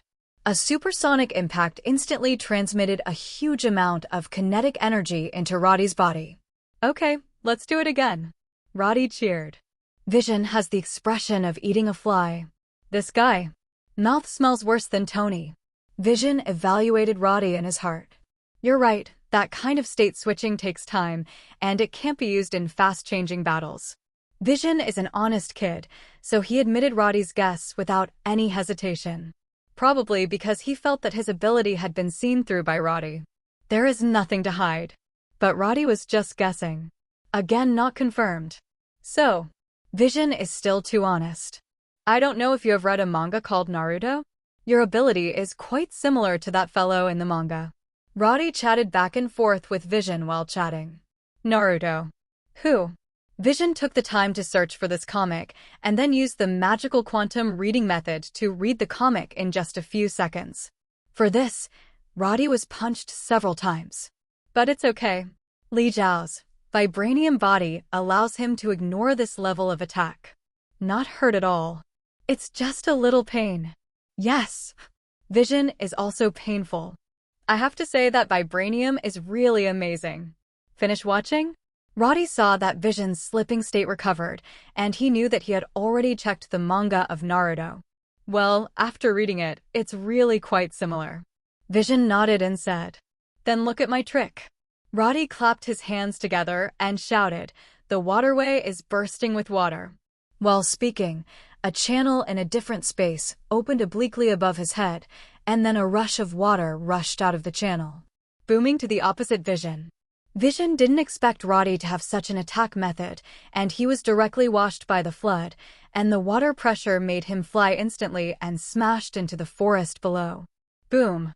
Flood swept, washing the trees in the forest. Roddy smiled and closed the different space. Then I saw Vision flying up again, but his body was wet, and he was a little embarrassed. "That's not water escape." Vision spoke seriously as soon as he came up. "Definitely, but do you think you can fool people?" asked Roddy. After thinking about it, Vision still nodded. He could tell that it was because his analysis ability was strong enough. Details that humans need to think for a long time to analyze can be achieved in an instant. That's why he saw right away that Roddy wasn't a water escape at all. "That's good," Roddy said with a smile. "What's going on with these two?" Sam stood on a rock below, looking at the two figures in the sky. He turned to the others and said, "Why do I feel like they are chatting instead of fighting?" Natasha Romanoff looked odd. In fact, she felt the same way. "I gonna go see?" Jessica was eager to try. "No need, we're fighting again." Steve shook his head, looking at the two of them suddenly fighting again in the sky, feeling a little tired. "There are too many people in the team, it's really hard to lead." "Vision, that's my gem on your head, right?" As soon as Roddy pointed at the gemstone on Vision's forehead, the energy area of the instant explosion was several times that of before. When Vision was hit directly, his head fell back, and his whole body rolled and hit the ground. After finally stopping, he saw Roddy suddenly appearing in front of his eyes, grabbing him directly and staring at the jewel on his forehead. "Yeah, but I couldn't use it to its true power zone," Vision said. "Another meaning is that if he can unleash the true power of Mind Gem, Roddy would have been dealt with long ago." "Why are you talking nonsense with him here?" "Oh, you seem to have great confidence in this Mind Gem," Roddy said with a smile. "I know you haven't used your full strength yet, but the power of gems is beyond your imagination. Even if you use your full strength to face infinite gems, you are still extremely vulnerable." Vision has a very high evaluation of its own Mind Gem, and even compares Roddy's full strength and devalues Roddy's real value.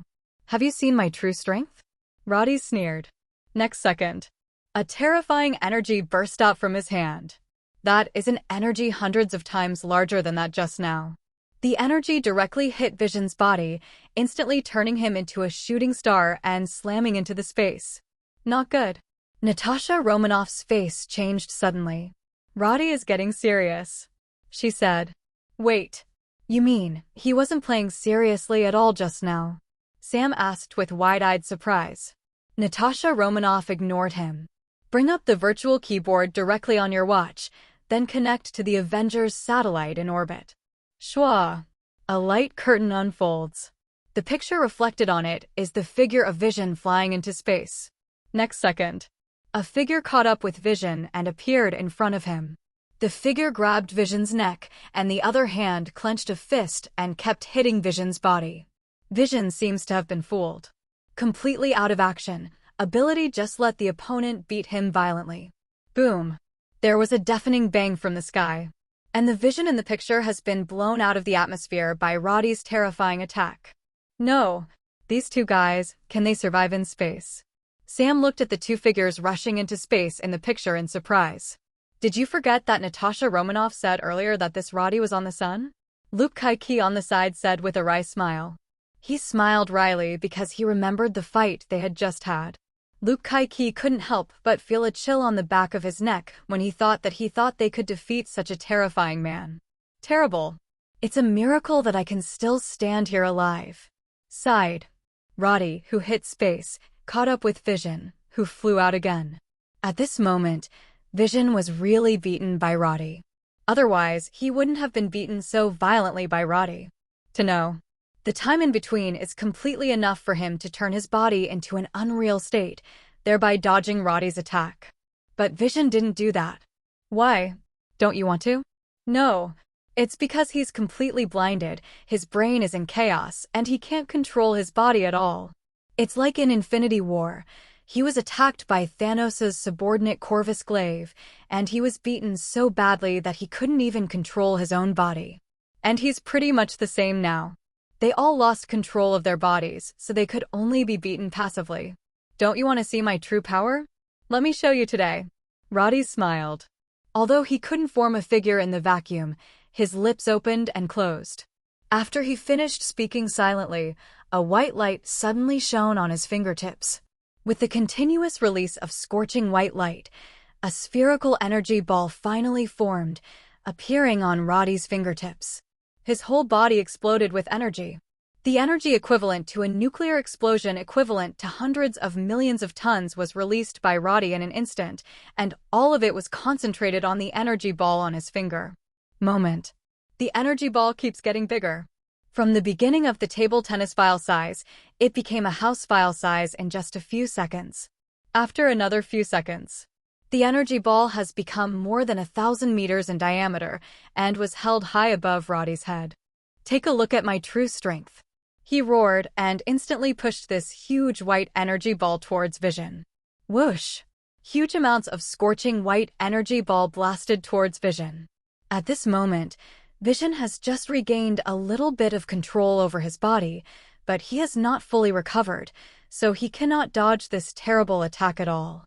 He could only watch helplessly as this incomparably huge amounts of energy ball bombarded him with the energy of hundreds of millions of tons of nuclear explosions. Compared with the energy ball with a diameter of more than 1,000 meters, his tiny body is really too small. So much so that the scorching white light engulfed him directly. There is no trace of it at all. Gadu. Looking at the picture in front of him, Natasha Romanoff and the others couldn't help swallowing with a pale face. What is the energy index? Steve asked with a serious face. More than 170 million. Natasha Romanoff said. This number is calculated based on the explosive equivalent of the most lethal weapon for human beings. 170 million, which is equivalent to the sum of the energy generated when a nuclear weapon with a yield of 170 million tons explodes. What a terrifying energy is this? It turned out that Roddy rubbed it out with one hand, and it only took a few seconds. Crazy.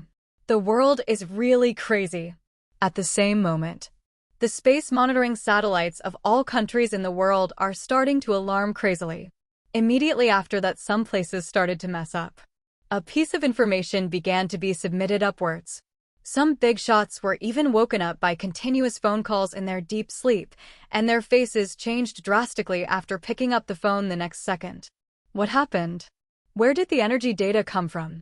Are aliens attacking Blue Star again? Is the bear testing the weapon? Surely the United States did it? At this moment, as long as it is a country with space monitoring satellites, it is all in a mess.